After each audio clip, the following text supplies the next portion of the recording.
కోటికైతే 40. సరే దాదాపు జాయింట్గా అంతే, 1.5 గంటల ప్రయాణం.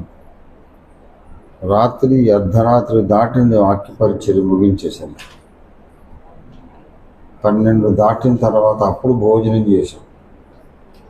అప్పుడు వేసుకోవాల్సిన మెడిసిన్స్ వేసుకుంటే 1:15 అయింది.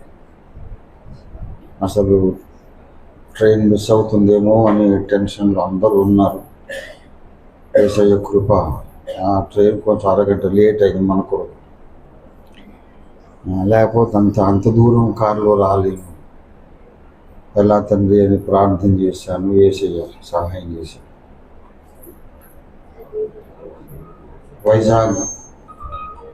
వైజాగ్లో దిగాము. ఆ తర్వాత దువ్వాడ దిగి మళ్ళీ కారులో డాక్టర్ రవి ప్రకాష్ మమ్మల్ని పాస్టర్ గారు కూడా, తను అగాపే అభిషేక్తి సేవకుడు కూడా, మమ్మల్ని తన కారులో తీసుకొచ్చారు. ఎంత దూరం నేను అంతా కూర్చొని ఉన్నా. వెళ్ళగానే కాస్త వెళ్ళకేలా పడుకొని ఈ పూట ఏమి చేయలేను అని అనిపించేది. కానీ మళ్ళీ దేవుని కార్యాభివృద్ధి పట్ల ఆసక్తి నన్ను మళ్ళీ త్వరపెట్టి నన్ను ఇక్కడికి వచ్చేటట్టుగా బలవంత పెట్టింది. ఈ 2 రోజుల ఉజ్జీవ సభలకు సందర్భము ఏమిటంటే, దేవుడు నాకు ఇచ్చిన చక్కని ఆత్మీయ కుమారుడు బత్తిన మన్మథరావు సేవకులుగా ప్రతిష్ఠింపబడినటువంటి దినం వార్షికోత్సవం. ఎన్ని సంవత్సరాలు అయింది బేట? 14 ఏళ్ళు కంప్లీట్ అయ్యి 15వ ఏట ప్రవేశించారు. మరి ఆ సందర్భంగా మనందరితో కలిసి దేవుని యందు ఆనందించాలి, ఆరాధించాలి, దేవుని తన సాక్ష్యాన్ని పంచుకోవాలి, దేవుని నామాన్ని ఘనపరచాలి అనే ఆశతో, అలాగే ఒకరోజు కాదు 2 రోజులు స్థానికంగా ఉన్నటువంటి సత్య ప్రేమికులందరితో కలిసి సహవాసం చేయాలనే ఆశతో కుమారుడు మంచి ఏర్పాటు చేశారు. నన్ను సభలకు ఆహ్వానించిన కుమారుడు మన్మథ మమతలకు, నా మనవరాలకు దైవాశిస్సులు, దైవం స్తోత్రం. చాలా సంతోషం. ఇక్కడ అనేక మంది దైవజనులు ఉన్నారు. సభాముఖంగా వారికి అందరికీ వందనాలు, నమస్కారాలు తెలియపరుస్తున్నాను. నేను వచ్చినప్పుడు ఎంటర్ అయినప్పుడు పురుషోత్తమ కుమార్ గారు పాట పాడుతున్నారు. చాలా చక్కగా పాడుతారు. చాలా సంతోషం. సత్యం గారు మాకు శ్రీకాకుళం దైవ సేవకులు, అగాపే ఓఫెల్ మినిస్ట్రీస్ అధ్యక్షుడు, ఓఫెల్ మినిస్ట్రీస్ ఇంటర్నేషనల్ శ్రీకాకుళం జిల్లా అధ్యక్షుడు. వారు తక్కువ మాట్లాడతారు, ఎక్కువ పని చేస్తారు. సైలెంట్ గన్ మంచి డెడికేటెడ్ సోల్జర్. దాదాపు మన పరిచయం 25 ఏళ్ళ తమ్ముడు, ఇంకెక్కువ 95 అంటే 30 ఏళ్ళు, దాదాపు 30 ఏళ్ళు కలిసి నడిచాము. మరి దేవుని వాక్య పరిచర్యలో, సువార్త సేవలు, ఆత్మల సంపాదనలో అవి మంచి సహకారి. అలాగే ఇక్కడ ఉన్న వాళ్ళందరూ కూడా ఒకరిని మించిన వారు ఒకరు, అందరూ హేమాహేమీలు అని చెప్పుకోవచ్చు. నాకు అతిశయ కారణం ఏదైనా ఉంటే దేవుడు నాకు ఇచ్చిన సహదాసులు, సహకారులే నాకు అతిశయ కారణం. దేవునికి స్తోత్రం కలుగును గాక. హల్లెలూయా. ప్రభునందు ప్రియులారా, కొద్దిసేపు వచ్చాను కనుక మరి ఇంకా నేను 4 గంటల దాకా వాక్యం చేసి 5ంటికి లంచ్ చేస్తే మళ్ళీ నైట్ మీటింగ్ లేట్ అయిపోతుంది. అందుచేత నేను కొద్దిసేపే దేవుడు పలికించిన మాటలు మీతో పంచుకొని మీతో కలిసి దేవుని వాక్యమును నేర్చుకొని ధ్యానించి నేను ఈ సభను ముగించాలని ఆశిస్తున్నాను. 2వ కొరింథీ పత్రిక. దేవునికి స్తోత్రం. రికార్డింగ్ అవుతుందా నాన్న? రికార్డింగ్ అవుతుంది. This is going live? No, only recording. Okay. 2వ కొరింథీ పత్రిక 4వ అధ్యాయం నేనే చదువుతాను.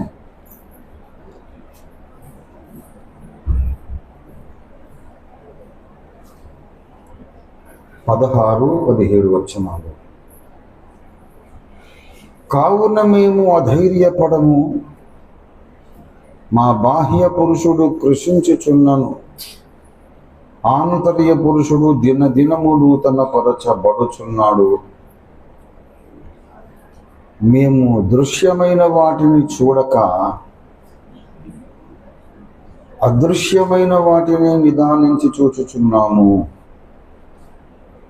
గనుక క్షణమాత్రము ఉండు మా చులకని శ్రమ మా కొరకు అంతకంతకు ఎక్కువగా నిత్యమైన మహిమ భారమును కలుగజేయుచున్నది.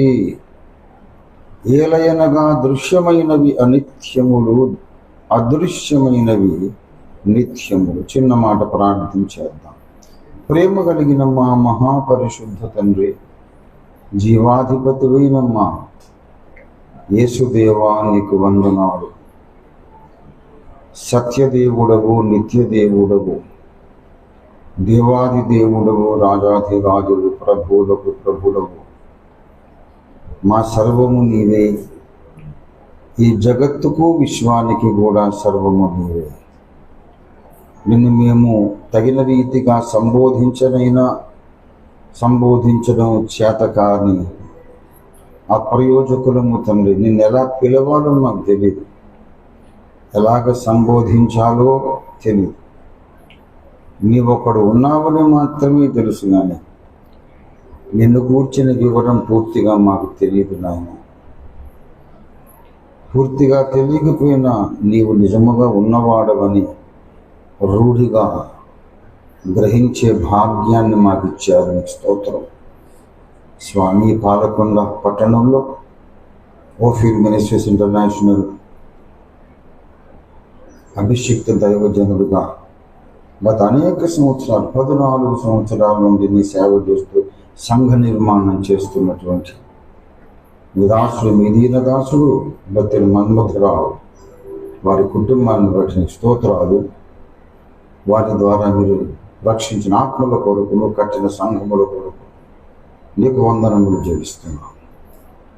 వారి 14వ సేవా జీవిత వార్షికోత్సవం, అభిషేక దినపు వార్షికోత్సవం, 14th యానివర్సరీ బట్టి నీకు వందనాలు తండ్రి. సందర్భం ఏదైనా మాకు నీ సన్నిధి దొరికింది, మాకంతే చాలు తండ్రి. ఏదో ఒక సందర్భం ఒక కారణంగా తీసుకొని మేము నీ సన్నిధికి మళ్ళీ రావాలని తహతహ మాలో మీరు సజీవంగా ఉంచినందుకు ధన్యులము, నీకు వందనాలు చెల్లిస్తున్నాం తండ్రి. ఆశపడి వచ్చాము, మమ్మల్ని తృప్తిపరచి పంపండి ప్రభు. నాతో మాట్లాడండి దేవా, అందరితోనూ మాట్లాడండి. యేసయ్య, నాకు కనబడండి స్వామి, అందరికీ కనబడండి. నిన్ను ఆరాధించే వారికి కనబడండి, నిన్ను ద్వేషించే వారికి కూడా కనబడండి. నీ కార్యాలకు అడ్డు తగులుతున్న వాళ్ళకు కూడా కనబడండి. తార్సువాడైన సౌలుకు దర్శనం ఇచ్చినట్లు అందరికీ మీరు కనబడితే సమస్యలే ఉండవు తండ్రి. నీ కార్యం ఉధృతంగా ముందుకు సాగుతుంది దేవా. నాకు కనబడమని అందరికీ కనబడమని యేసు అద్భుత నామంలో స్తుతించి నిండు నమ్మికతో స్వతంత్రించుకొని ప్రార్థిస్తున్నాము తండ్రి. ఆమేన్, ఆమేన్, ఆమేన్. ప్రభునందు నాకు అత్యంత ప్రియులారా, వ్రాయబడిన చదవబడిన ఈ లేఖన భాగాన్ని మనం గమనిస్తే కొన్ని అద్భుతమైన సాక్ష్యములు పౌలు భక్తుడు ఇస్తూ ఉన్నాడు. కావున మేము అధైర్యపడము. మొట్టమొదటి సాక్ష్యము, మేము అధైర్యపడము. భయపడాల్సిన పరిస్థితులు వస్తాయి, మాకు వస్తూనే ఉన్నాయి, అయినా మేము భయపడము, మేము అధైర్యపడము అంటున్నాడు. రెండవ విషయం, మా ఆంతర్య పురుషుడు, విశ్వాసి అన్నవాడికి మనిషి అన్నవాడికి ఇద్దరు వ్యక్తులు ఉంటారు. బహిరంగ పురుషుడు, ఆంతర్య పురుషుడు. స్త్రీలైతే స్త్రీలని చెప్పుకోండి, లేక బహిరంగ వ్యక్తి, ఆంతర్య వ్యక్తి అని చెప్పుకోండి. లోపల ఉన్న వ్యక్తిని ఆత్మ అంటాము, బయట ఉన్నది మీకు తెలుసు, శరీరం. మా ఆంతర్య పురుషుడు దినదినము అలసిపోవడం లేదు, ముసలోడు కావడం లేదు, కృషించటం లేదు, బలహీనపడడం లేదు, నీరసించడం లేదు.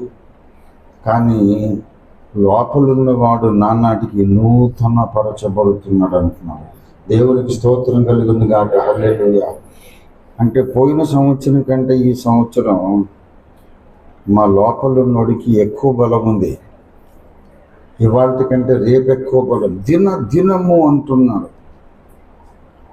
ఏడాదికి ఒక్కసారి కాదు, రిన్యూవల్ ఎవ్రీడే. నిన్నటి కంటే ఇవాళ హయ్యర్ లెవెల్లో ఉన్నాం, రేపు ఇంకా పై మెట్టెక్కుతాం. ఒక రోజు గడిచిందంటే నేను ఒక మెట్టెక్కాల్సిందే. నూతన పరచబడుచున్నాము. నిన్న ఉన్నట్లుగా ఇవాళ లేము, ఇవాళ ఉన్నట్టుగా రేపు ఉండము. ఈ అద్భుతం మాలో జరుగుతూ ఉంది. ఒకవైపు ఏమో భయానకమైన పరిస్థితులు వస్తున్నాయి, మాకు భయం పుట్టడం లేదు. ఒకవైపు అందరూ అలసిపోతున్నారు, కొంతమంది బ్రతుకు మీదనే నమ్మకం సన్నగిలి ఆత్మహత్యలు చేసుకుంటున్నారు, నిరాశ నిస్పృహలతో కృంగిపోతున్నారు. ఎందుకు పనికి రాకుండా, ఏ పని చేయలేకుండా నిష్ప్రయోజకులైపోతున్నారు. కానీ అదేమిటో మాలో ఒక విచిత్రం జరుగుతూ ఉంది. అనేక మంది కృంగిపోతుండగా మేము అనుదినము నూతన బలాన్ని ధరించుకుంటున్నాం. దిస్ ఈజ్ హ్యాపెనింగ్ టు అస్.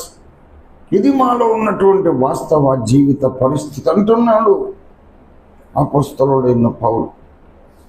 ఈ సాక్ష్యం మనందరం ఇవ్వగలిగితే ఎంత బాగుంటుంది. ఒక అడుగుతున్నాను సూటిగా, ఈ సాక్ష్యం నువ్వు ఇవ్వగలవా? దినదినము రోజులు గడిచే కొద్దీ నీవు నూతన పరచబడుతున్నావా, లేక నానాటికి తీసికట్టు అన్నట్టు బలహీన పడుతున్నావా? దేవుని యందు నీకున్న ఆసక్తి నిన్నటి కంటే వాళ్ళు ఎక్కువ ఉందా? పోయిన వారము కంటే వాళ్ళు ఎక్కువ ఉందా? పోయిన నెల కంటే, పోయిన సంవత్సరం కంటే, 2024 కంటే 2025లో దేవుని యందు నీకున్న ఆసక్తి, వాక్యాసక్తి, సత్యాసక్తి, ప్రార్థనాసక్తి ఎక్కువైందా తక్కువైందా? ముక్కుసూటిగా మీ మనస్సాక్షికి నీవే సమాధానం చెప్పుకో. చాలామంది విశ్వాసులు ఎలాగున్నారంటే పాపం గాయపడి ఉన్నారు. నేను ఎవరిని తూలనాడడం లేదు, చులకనగా ఎంచడం లేదు, కించపరచడం లేదు. మనకొచ్చిన పరిస్థితులు అటువంటివి. ఎంతో గాయపడ్డాము, దేవుని కొరకు ఎంతో త్యాగాలు చేశాం, ఎన్నో ప్రార్థనలు చేశాం. వస్తుందనుకున్న జవాబు రానేలేదు. దేవుడు చేసిన వాగ్దానాలే ఇంకా మనకు నెరవేరలేదు. అడగండి ఇస్తానన్నాడు, కానీ ఎంతో అడిగాం, ఏడ్చి కన్నీళ్లు గార్చి, ఇవ్వనేది. గొప్ప అద్భుత కార్యాలు జరిగితే లోకానికి సాక్ష్యం చెప్పుకోవాలి. మా యేసయ్య గొప్ప దేవుడు, చూశారా ఎంత గొప్ప కార్యం చేశాడు, అని అందరికీ చెప్పుకోవాలనుకున్నాం. కానీ అదేమిటో ఆయన ముఖం చాటేశాడు, సమాధానం ఇవ్వట్లేదు. 7 ఏళ్ల తరబడి ప్రార్థన చేశాము, అయినా మన ఆర్థిక పరిస్థితి మెరుగుపడలేదు, అప్పుల బాధ తీరలేదు, సమాజంలో మన స్థానం ఏమీ మెరుగు కాలేదు. ఇలా చెప్పుకుంటూ పోతే దేవుడే తన బిడ్డలను నిరాశపరిచాడా అన్నటువంటి పరిస్థితులు ప్రతి ఒక్కరి జీవితంలో కూడా ఉన్నాయి. కారణం ఏంటి మరి? కారణం ఏమైనా కావచ్చు, దాని ఫలితం ఏంటంటే కారణం వేరు, ఫలితం వేరు. మన ప్రార్థనలకు సమాధానం, జవాబు రాకపోవడం అనే పరిస్థితిని దాని వెనక ముందు చూస్తే ఇలా ఎందుకు జరిగింది, ఎందుకు దేవుడు జవాబు ఇవ్వలేదనే పరిశోధన పక్కన పెడితే మనం అనుకున్నట్లు కార్యాలు జరగలేదు కాబట్టి మన హృదయం కృంగిపోయింది, విశ్వాసం సన్నగిలింది, ఆసక్తి కూడా సన్నగిలింది. ఏం సేవలు బ్రదరు, ఏం సువార్త ప్రకటిస్తాం, ఏది బైబిల్లో గొప్ప గొప్ప కార్యాలు ఉన్నాయి,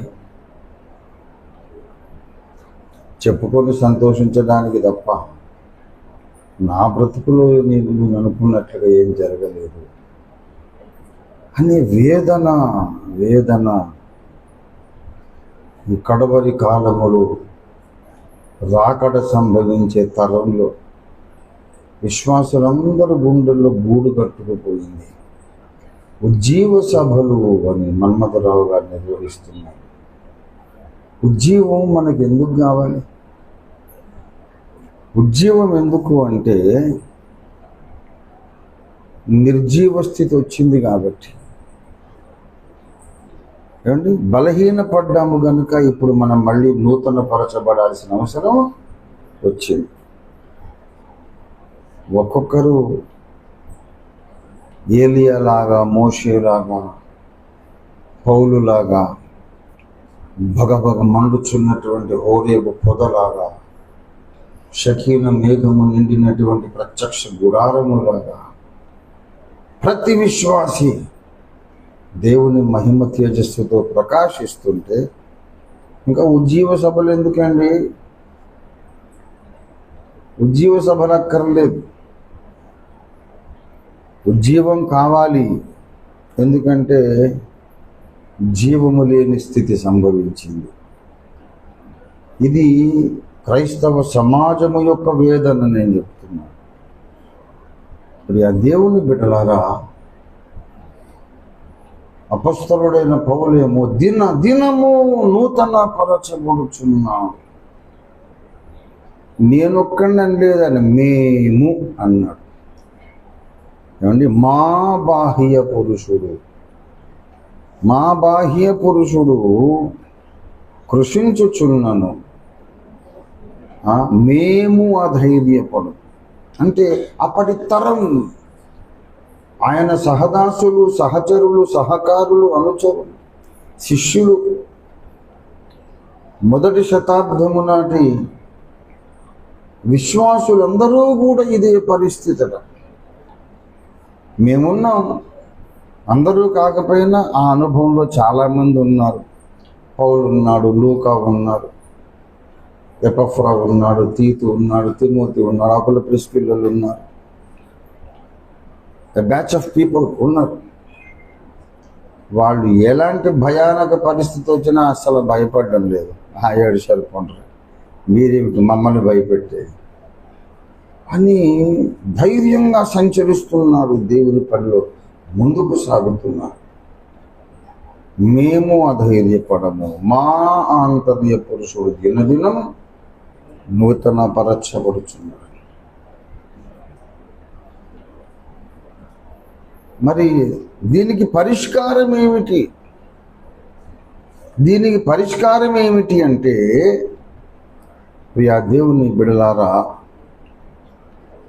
మేము దృశ్యమైన వాటిని చూడక అదృశ్యమైన వాటిని నిదానించి చూచుచున్నాము. ఇదొక పారాడాక్స్. పారాడాక్స్ అంటే స్వయం విరుద్ధముగా కనబడే ఒక ప్రక్రియ, పరిస్థితి. మేము అదృశ్యమైన వాటిని, అంటే అదృశ్యం అంటే అర్థం చెప్పండి. అసలు అవి కనబడే సంగతులు కాదు, కనబడవు. ఏవైతే అసలు కంటికి కనిపించవో ఆ కనిపించని వాటిని మేము నిదానించి చూచుచున్నాం అన్న. నువ్వు చూడగలిగితే అది అదృశ్యమైంది ఎలాగైంది? నువ్వు చూడగలిగితే ఇక మీద దాని పేరు అదృశ్యమని అనొద్దు. రాంగ్ లాంగ్వేజ్ వాడుతున్నాడు, రాంగ్ వొకాబులరీ. నువ్వు చూడగలిగినాక అదృశ్యం ఏంటయ్యా? నువ్వు చూస్తానే ఉన్నావు కదా. సరే, అదృశ్యమనే వర్డే కరెక్ట్ అనుకోండి, అప్పుడు ఈయన చూడడం కూడా ఒట్టిదే కదా. ఇలాంటి పరిస్థితిని, ఈ రెండు పరస్పర విరుద్ధమైనటువంటి మాటలు ఏకకాలంలో సత్యమైనప్పుడు, వాస్తవమైనప్పుడు, అవును అనే మాట, కాదనే మాట, ఏకకాలంలో వాస్తవం సత్యమైనప్పుడు దాని ఒక పారాడాక్స్ అంటారు. అంటే స్వయం విరుద్ధమైన పరిస్థితి అని అర్థం. కనబడవు ఆ సంగతులు, కానీ కనబడతాయి. అది పారాడాక్స్ అంటే. క్రైస్తవ జీవితం, భక్తి జీవితమే ఒక పెద్ద పారాడాక్స్, పెద్ద స్వయం వైరుధ్యము. అవును అన్నట్టు ఉంటుంది, కాదన్నట్టు ఉంటుంది. ఈ రెండు కలిసి ఇంకొక పెద్ద అవును అనే అఫర్మేషన్కి దారితీస్తుంది. ఈ మాట లోగడు ఏదో వేరే ప్రసంగంలో చెప్పినట్టుగా జ్ఞాపకం ఇంటర్నెట్లో మీరు పరిశోధించుకుంటే విస్తారమైన సముద్రంలో చేపలు వెతికినట్టు ఉంటుంది, ఎక్కడో దొరుకుతుంది. చూడారా, భక్తి జీవితం అంటే 2 2 4 అన్నంత సింపుల్గా ఉండదు. ఒక్కొక్కసారి మనం అనుకున్నది వాస్తవం అనుకున్నది కూడా అబద్ధం అయిపోతుంది, అబద్ధం అనుకున్నది కూడా వాస్తవం అవుతుంది. జరగడానికి వీల్లేని సంగతులు జరుగుతాయి, జరిగి తీరాలనుకున్నవి ఒక్కొక్కసారి జరగవు. అందుకే మనకు విశ్వాసం అవసరం. అన్నీ అర్థమైపోతే విశ్వాసం ఎందుకండి? ఒకసారి దేవునితో నేను పెనుగులాడాను ఒక సమస్య గురించి. ఎందుకు ఇట్లా చేశాను, నాకు జవాబు కావాలంతే, లేకపోతే నిన్ను వదిలేదు లేదు. నిన్ను వదలనంతే, నేను ప్రార్థన గది వదలను. నువ్వు నాకు చెప్పాలంతే, సమాధానం చెప్పాలి. నువ్వెవడరా, ఆఫ్టర్ ఆల్ నన్ను డిమాండ్ చేస్తావు అని అనడానికి వీలు లేదు. నువ్వు చెప్పాలి నాకు సమాధానం. ఇది దూకుడుగా అనిపించవచ్చు, అవిధేయతగా కనపడవచ్చు, కానీ అయినా సరే నువ్వు మాట్లాడాలి. రే తప్పు చేస్తున్నావురా అనొచ్చు. అయితే చంపేసేయి. నేను అడిగిన ప్రశ్నకు సమాధానం చెప్పకుండా నన్ను బ్రతికించొద్దు. అది మొండి ప్రార్థన చేస్తున్నా. దేవుడు అన్నాడు, అన్నిటికీ నేను సమాధానం ఇప్పుడే చెప్పేస్తే విశ్వాసం అనేది ఎందుకురా అన్నాడు. అన్నీ అర్థమైపోతే విశ్వాసం అక్కర్లేదు. విశ్వాసము వలన నీవు రక్షింపబడ్డావు, విశ్వాసముతోనే నడుస్తున్నావు, యాత్ర చేస్తున్నావు.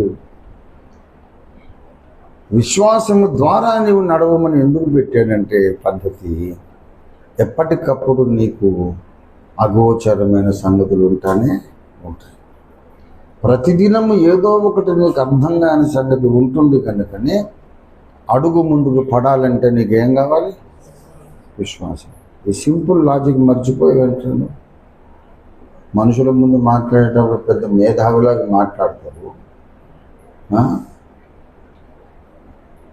ఏరా నువ్వు ఇప్పుడు చెప్పు, నువ్వు అడిగే ప్రశ్నల మొత్తం సమాధానం చెప్పాలా? అప్పుడు విశ్వాసం అనే దానికి అవసరం లేదుగా. అప్పుడు బైబిల్ అంతా నేను మార్చుకోవాలి. విశ్వాసము ద్వారా రక్షింపబడుచున్నారు అని కాకుండా అన్ని అర్థము చేసుకొనుట ద్వారా గ్రహించుట ద్వారా రక్షింపబడి ఉన్నారని నేను రాయాలి. బైబిల్ నీకోసం లేఖనం మారుస్తానని నేను. అప్పుడు అబ్రాహాం సంగతి ఏంటి? దేవుని ముందు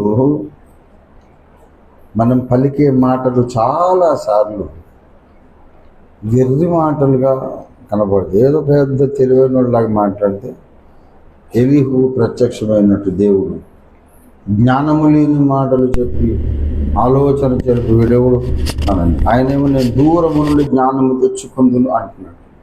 ఏడ్చేవరే అన్నాడు దేవుడు వచ్చి. ఎందుకంటే నా నీతిని నువ్వు ఆరోపించడం ఏంట్రా? నాకు అవసరంరా? నువ్వు ఆరోపించే నీతి నాకు కావాలా? తిక్కలోడా, జ్ఞానము లేని మాటలు చెప్పి ఆలోచన చెరపుచ్చిన వీడేవాడు అన్నాడు సుడిగారిలో వచ్చేసి. దేవుని ముందు మనుష్యుల జ్ఞానము ఒక వెర్రితనముగా కనబడుతుంది. మనుష్య జ్ఞానమును దేవుడు వెర్రితనముగా మార్చేశాడు. దేవునికి స్తోత్రం కలుగును గాక. అతి గొప్ప సైంటిస్టులు అందరూ కోట్ల మంది వచ్చినా దేవుడు నోరు మీరా 7 సార్లు మీరు మీ వాదన నోరు మూసి కూర్చొని సత్యం నేర్చుకోండి అంటాడు. ఆయనే జ్ఞానానికి నిధి, జ్ఞానపు ఊట. మనం మాట్లాడుకోవచ్చు. నాకంటే మీరు తెలివైన వాళ్ళు, మీకంటే ఇంకోరు తెలివైన వాళ్ళు ఉండొచ్చు. ఆయన వచ్చిన తర్వాత అందరు నోరు మూసుకుంటారు.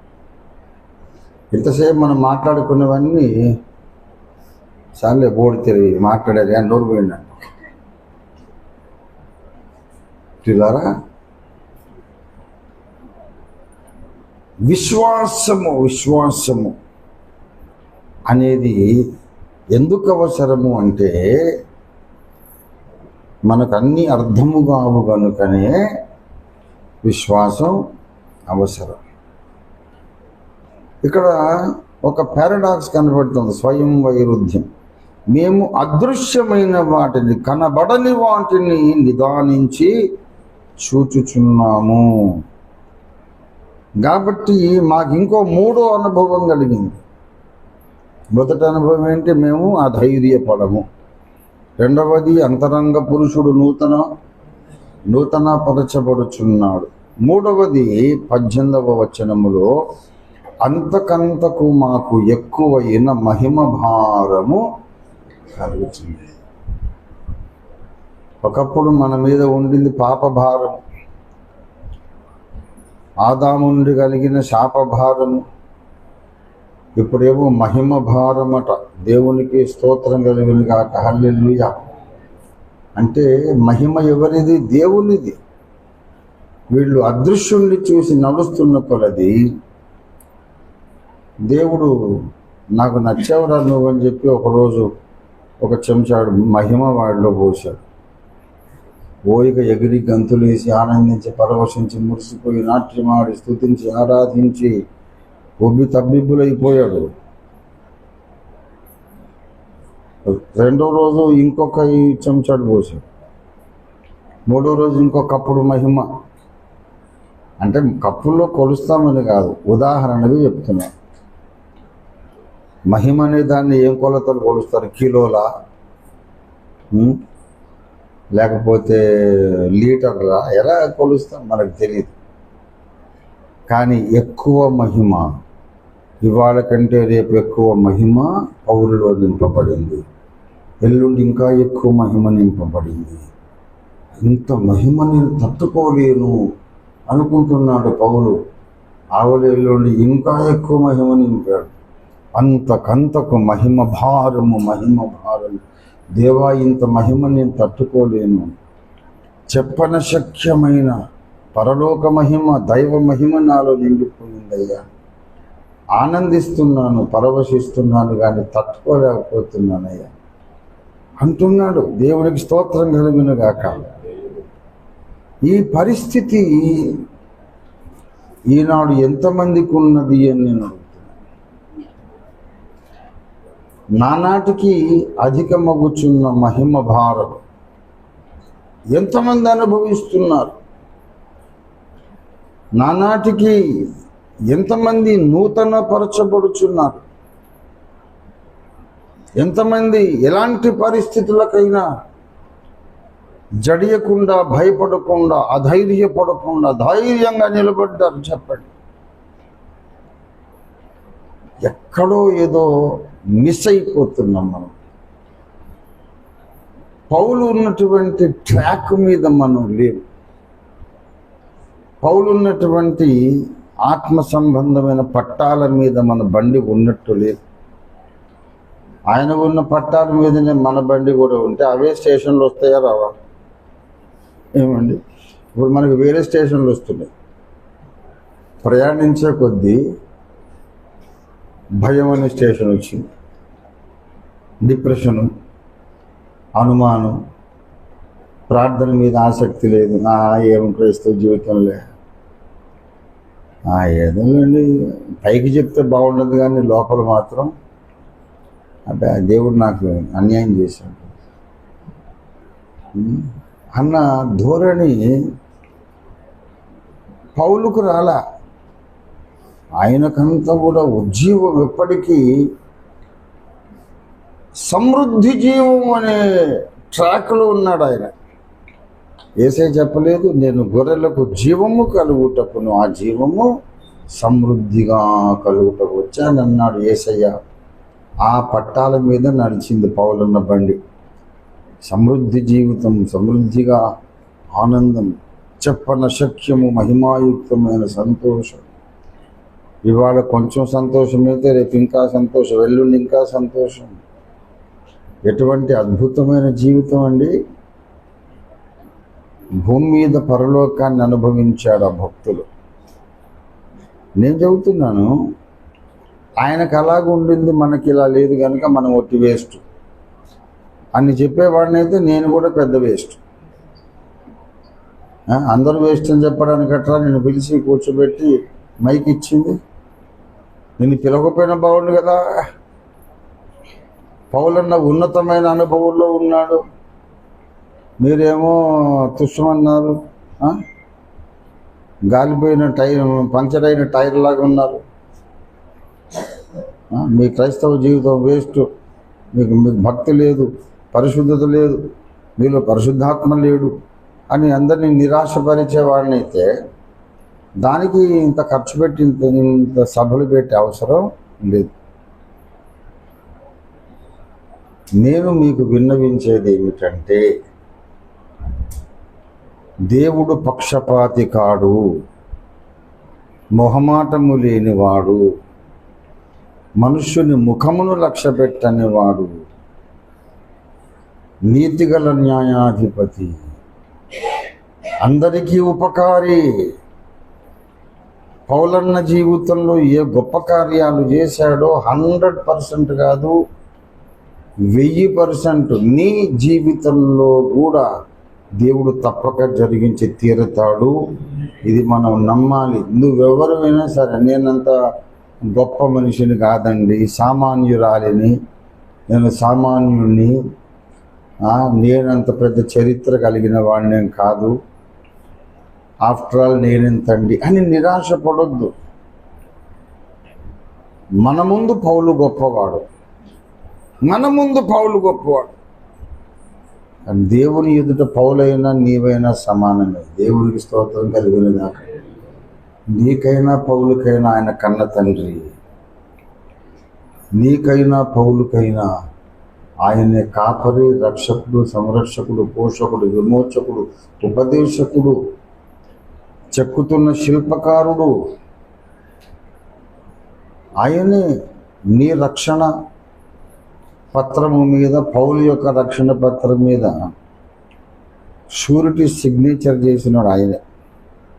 నేనే హామీరా నీ రక్షణకని పౌలన్నకు సంతకం చేశాడు, నీకు సంతకం చేశాడు.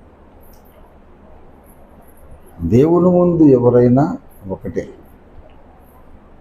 ప్రియ దేవుని బిడ్డలారా, ఇవాళ మనం ఒక తీర్మానం చేసి వెళ్దాం. ఏంటంటే, ఇప్పుడు నేను అధైర్యపడుచున్నాను, దినదినము కృంగిపోవచ్చున్నాను, బలహీనపడుచున్నాను అని అనుభవంలో ఉంటే ఉండొచ్చు. ఇప్పుడు ఈ నడక, ఈ పరిస్థితిని మార్చడానికి ఈ కూటాలలో దేవుడు నిన్ను దర్శించబోతున్నాడు. ఈ మాటలు స్వతంత్రించుకొని అనుభవించి ఇక్కడి నుంచి వెళ్దాం. దేవుని స్తోత్రం కలుగును గాక. హల్లెలూయా, హల్లెలూయా. దేవుని బిడలారా, ఈ కూటాలు మనము నూతన పరచబడి కూటాలు కావాలి. దేవుని స్తోత్రం కలుగును గాక.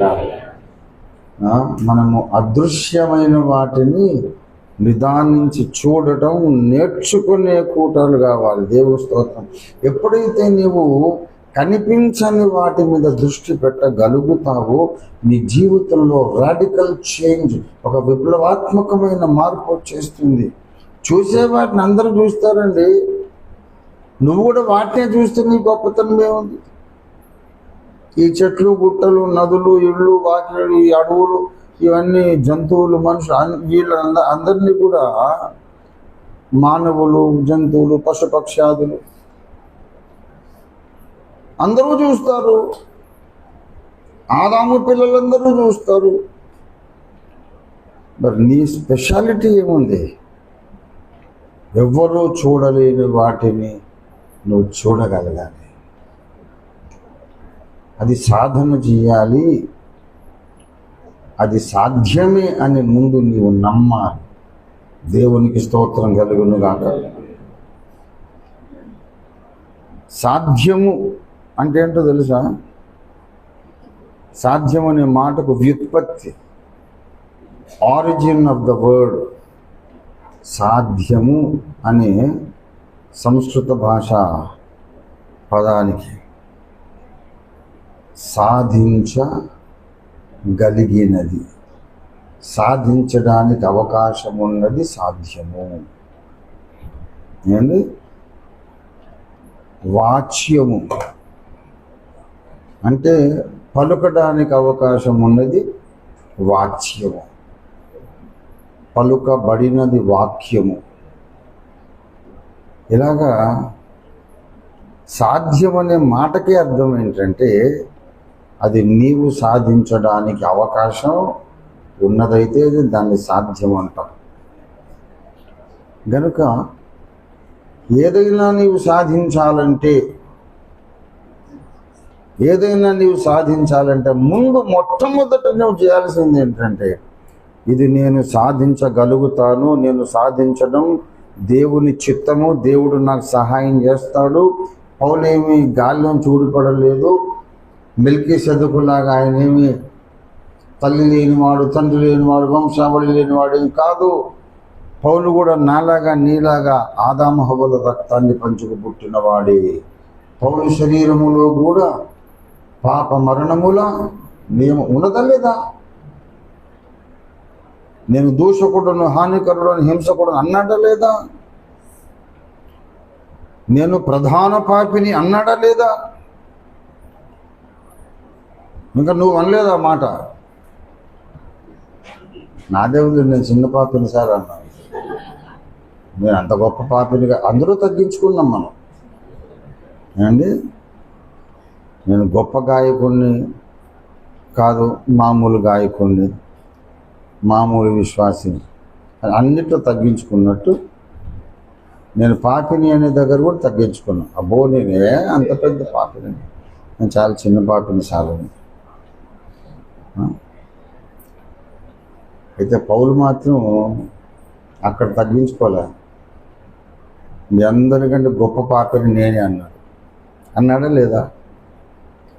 మరి ప్రధాన పాపిని, పాపులను రక్షించుటకు క్రీస్తు యేసు లోకమునకు వచ్చనను మాట నమ్మదగినది, పూర్ణాంగీకారమునకు యోగ్యమైనదై ఉన్నది. అట్టి వారిలో నేను ప్రథముడను.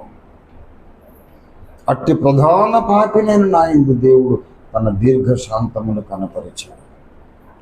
మరి అంత ప్రధాన పాపి అయిన వాడు దినదినము నూతన పరచబడి అంతస్తుకు రాగలిగితే చిన్న చిన్న పాపలు మనం ఎందుకు రాలేము? ఎందుకు రాలేమండి? ధైర్యం తెచ్చుకోవాలి. దేవుని స్తోత్రం కలిగినగా. హల్లెలూయా, హల్లెలూయా. ప్రభునందు ప్రియులారా,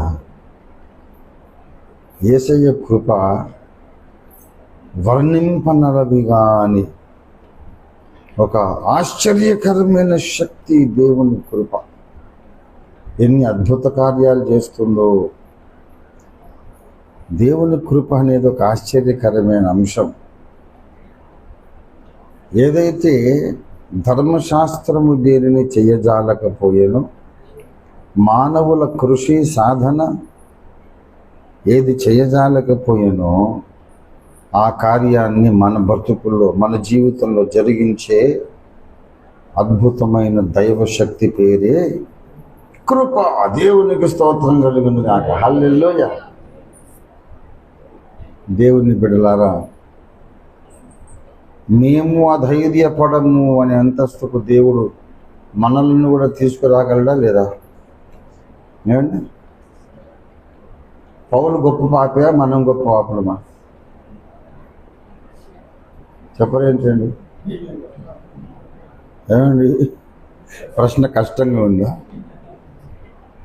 పౌలు గొప్ప పాప, మనం గొప్ప పాపలమా? అది ఎప్పుడు చెప్పలేదన్నమాట.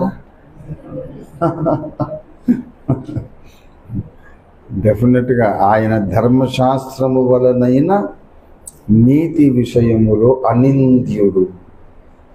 ఆయన చిన్నప్పటి నుండి కూడా నిండు యవ్వన కాలం వరకు కూడా మామూలు యవ్వనస్తులలాగా ఆయన శరీర కార్యాల్లో పరిగెత్తినోడు కానే కాదు.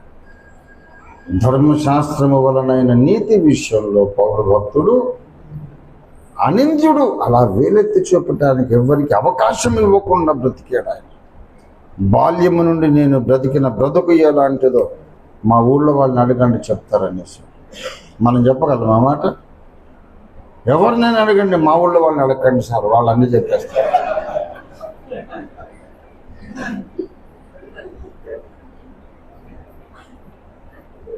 ప్రియులారా, అంతటి సాక్ష్యం ఆయనకుంది.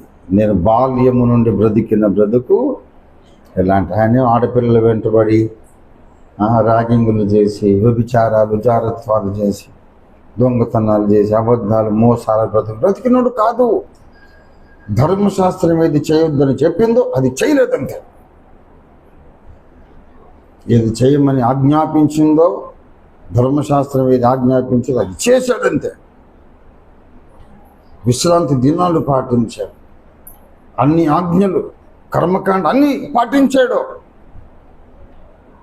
దేవుడు నిషేధించిన పని ఏది చేయలేదు ఒక్కనాడు కూడా. ఎవడు నన్ను వేలెత్తి చూపుతాడు? నేను ఎలా బ్రతికానో అడగండి అన్నాడు. అంతటి ధర్మశాస్త్ర సంబంధిత నీతిపరుడు. మనం అంత మాట చెప్పగలమా చెప్పండి? ధర్మశాస్త్రం వలనైన నీతి విషయంలో నేను ఎప్పుడు ఏ తప్పు చేయలేదు, ఎన్నడూ కాలు జారలేదు, దేవుని ఆజ్ఞల ప్రకారము బ్రతికాను అని చెప్పగలమా? చెప్పలేము. కానీ ఆయన చెప్పగలిగాడు. మరి అంత గొప్ప నీతి కలిగిన భక్తుడు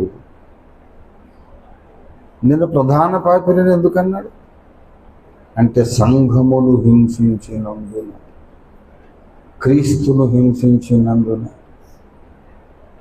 నా ఆత్మ విమోచకుడు, నా ప్రాణ విమోచకుడు, నా రక్షకుడు నా కొరకు ప్రాణం పెట్టి తిరిగి లేచినవాడు, బిట్ట మధ్యాహ్న వేళ దర్శనమిచ్చి సూర్యకాంతిని మించిన వెలుగుతో కనబడి, సౌలా సౌలా నన్ను ఎందుకు హింసిస్తున్నావు అడిగితే గుండె పగిలిపోయింది. ఆయన ఏమిటింత వెలుగు, ఎవరైనా నేను హింసించడం ఏంటి? ఆయన అక్కడ ఉన్నాడు, నేను ఎప్పుడు ముట్టుకున్నాను? అంత వెలుగు.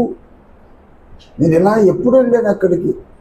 నేను నిన్ను హింసించడానికి అసలు నీవెవరు ప్రభు అంటే, నీవు హింసించుచున్న నజరేయుడైన యేసు. యేసు అంటే చచ్చిపోయాడు అనుకున్నావు, శవాన్ని మాయం చేశాడు అనుకున్నావు, లేచాడని అబద్ధాలు ప్రచారం చేశాడు అనుకున్నావు. ఆయన సూర్యకాంతిని మించిన తేజస్సులో కనబడుతున్నాడు. ఎక్కడో నేను తప్పటడుగేశాను, ఏదో ప్రత్యక్షత మిస్ అయిపోయాను. బాబోయ్, యేసు చచ్చిపోయిన శవంగాడు, మహిమదేహధారి, మహిమలోకంలో నుండి వచ్చి నాకు మహిమరూపిగా దర్శనమిచ్చాడు. నేను ఎక్కడో తప్పు చేశాను. ఆయన పశ్చాత్తాపడి ఆయన దమస్కు మార్గంలో దమస్కు పట్టణానికి వెళ్ళి అక్కడ ప్రార్థనలో ఉండటం మొదలుపెట్టి ప్రార్థన చేసుకుంటున్నాడు. ఆ తర్వాత జరిగిన విషయం మనకు తెలుసు.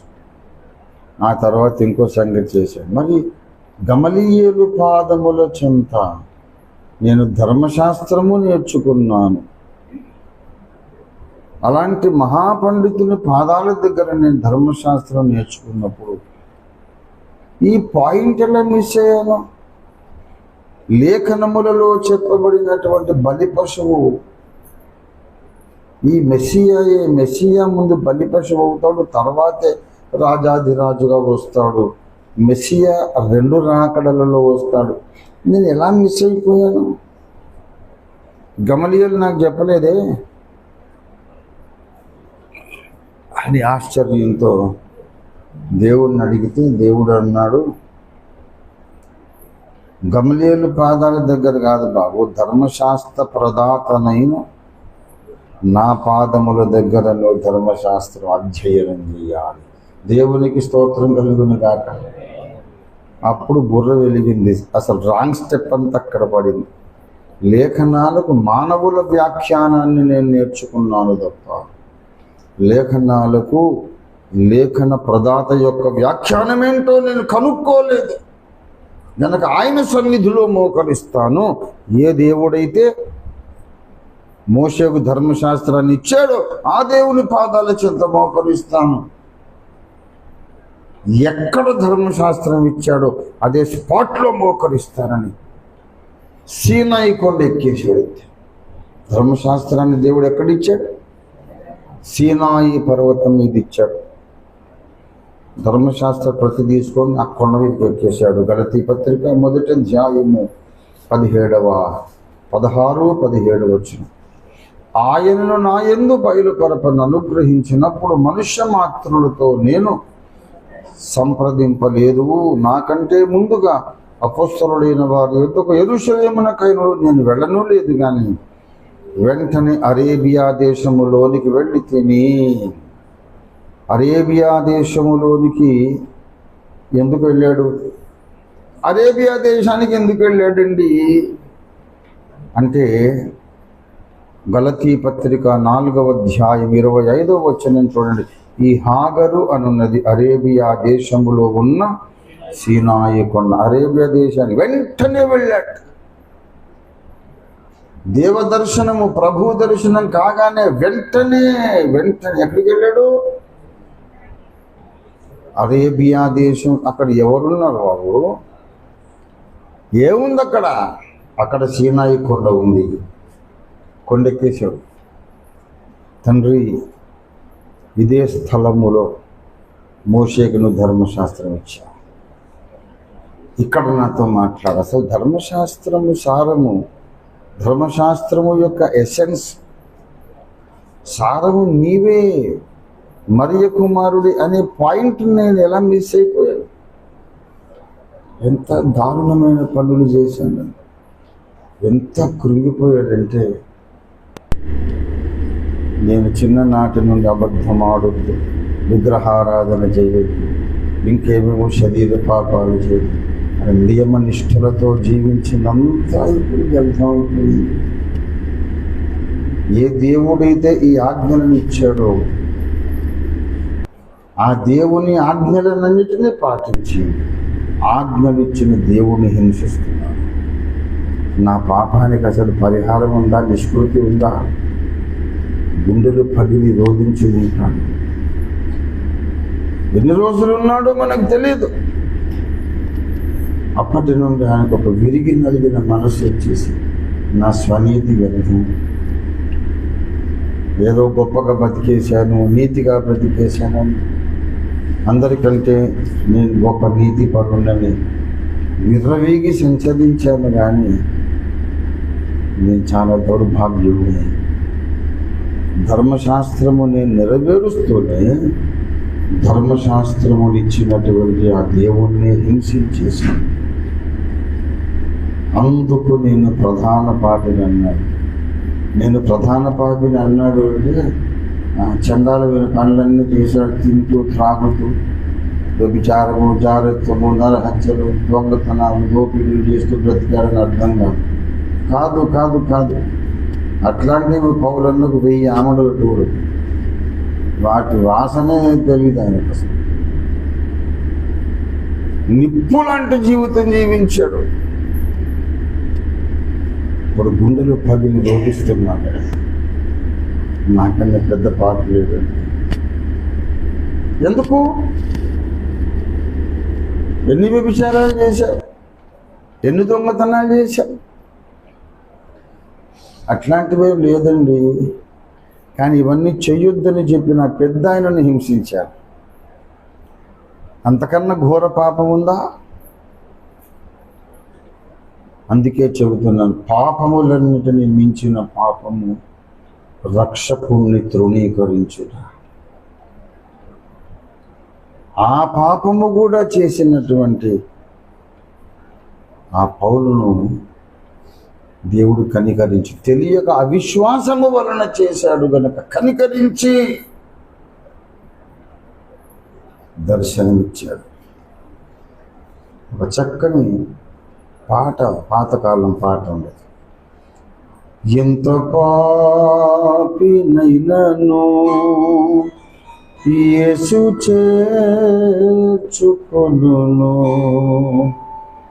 అంచుని సువార్తను అంతటా చాటించుడి. ఎంత పాపినైనను యేసు చేర్చుకొనును, అంచు ఈ సువార్తను అంతటా చాటించుడు.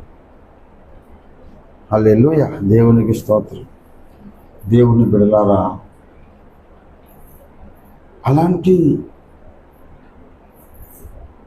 ప్రధాన పాపిని అని చెప్పుకున్న వ్యక్తిని దేవుడు ఒక లివింగ్ వండర్గా మార్చేశాడు. సజీవ మహాద్భుతం, సజీవ సూచక క్రియ. మీరందరూ యేసయ్యలాగా ఉందాం అనుకుంటున్నారు కదా, ఆ తర్వాత ముచ్చట ఆలోచిద్దాంలే, ముందు నాలాగా ఉండమని చెప్పారు. నాలాగా ఉండండి, మీరు నన్ను అనుకరించండి, ఎందుకంటే నేను యేసును పోలి నడుచుకున్నాను కనుక మీరు నన్ను పోలి.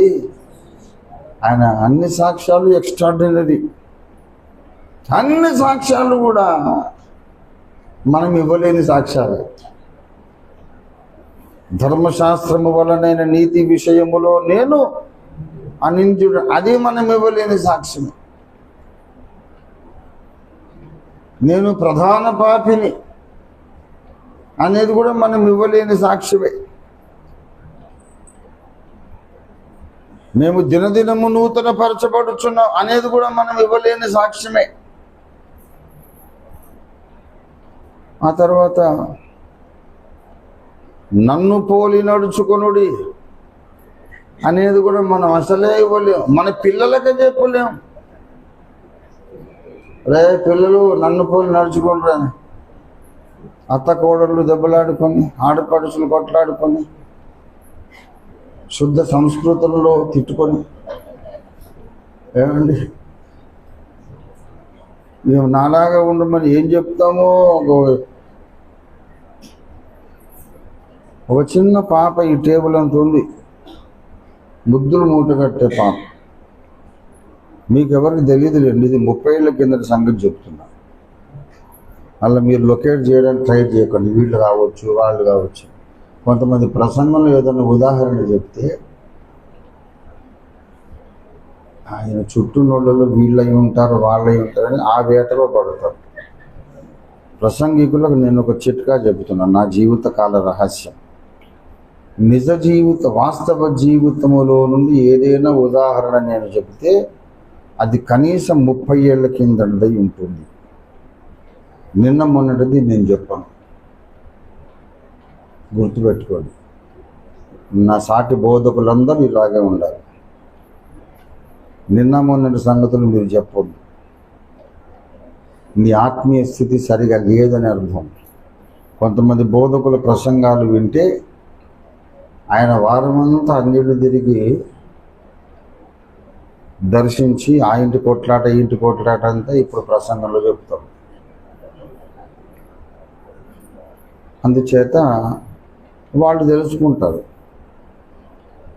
ఈయన అయ్యగారు మొన్న వారం మా ఇంటికి ప్రార్థన కొరకు వచ్చాడండి, మా బాధలు ఏవో చెప్పుకున్నాము, ఇప్పుడు మా కథ ఇప్పుడు చెప్పుకున్నాడు కాబట్టి నెక్స్ట్ సండే వాళ్ళు రారు. మళ్ళీ వచ్చి నాకు చెప్తాడు, ఏంటోనండి చాలామంది వెళ్ళిపోతున్నారండి అంటే. వారు వెళ్ళిపోరు, నువ్వు వాళ్ళని గాయపరుస్తున్నావు.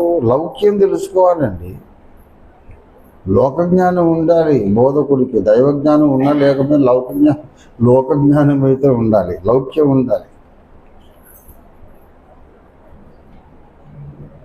వాస్తవ జీవిత అనుభవాలు ఏదైనా నీవు క్షేమాభివృద్ధికరమైనవి చెప్పాలంటే నీ ముందు కూర్చున్న వాళ్ళు ఎవరు లొకేట్ చేసి ఫలానా వాళ్ళ అని గుర్తుపట్టడానికి అవకాశం లేనంత రిమోట్ పాస్ట్లో ఉండాలి. మరి అంత జ్ఞాపకం మనకు ఉండదుగా. ఉండకపోతే మాని బైబిల్లోని చెప్పు. అంతేగాని నువ్వు అన్నిళ్ళు తిరిగి ఆ ఇంటి కొట్లాట ఈ ఇంటి కొట్లాట ప్రసంగంలో చెప్తావా? చాలా పొరపాటు. నా హృదయం చాలా గాయపడుతుంది. ఏమి నేర్చుకుంటున్నారండి? మన ఊరిలో మన వెరిగి అందరికీ తెలిసిన విషయాలు ఎప్పుడూ ప్రసంగంలో చెప్పొద్దు. అందరికీ తెలిసిన విషయాలు, అందరికీ పరిచయమైన వ్యక్తులలో ఏదైనా ఉంటే అది నువ్వు చెప్పాల్సింది ఆదివారం ప్రసంగంలో కాదు, ఇంటికి వెళ్ళి డైరెక్ట్గా చెప్పాలి. అంతే, దట్స్ ద రూల్. ఇంటికి వెళ్ళి డైరెక్ట్గా చెప్పు. అందరి ముందు చెప్పాలంటే మాత్రం వీళ్ళెవ్వరికి సంబంధం లేనటువంటి పాత సంగతి ఉండాలి. ఇది రూల్ బోధకులు. సరే, 30 ఏళ్ల కిందట ఇంత చిన్న పాప, తర్వాత ఇప్పుడు వాళ్ళ కూతురు కూడా పెద్దదైంది, అది వేరే విషయం. అది ఎగురుతూ దూకుతూ ఆయన పక్కింటి పాపతో ఆడుకుంటూ అంతంతలో బండుబూతులు మాట్లాడుతూ నేను ఆశ్చర్యపోయా. కొన్ని మాటలు నాకు కూడా అర్థం తెలియదు. అట్టంటే దానికి అర్థమైందండి అని అడిగేటట్టున్నాను నేను కూడా.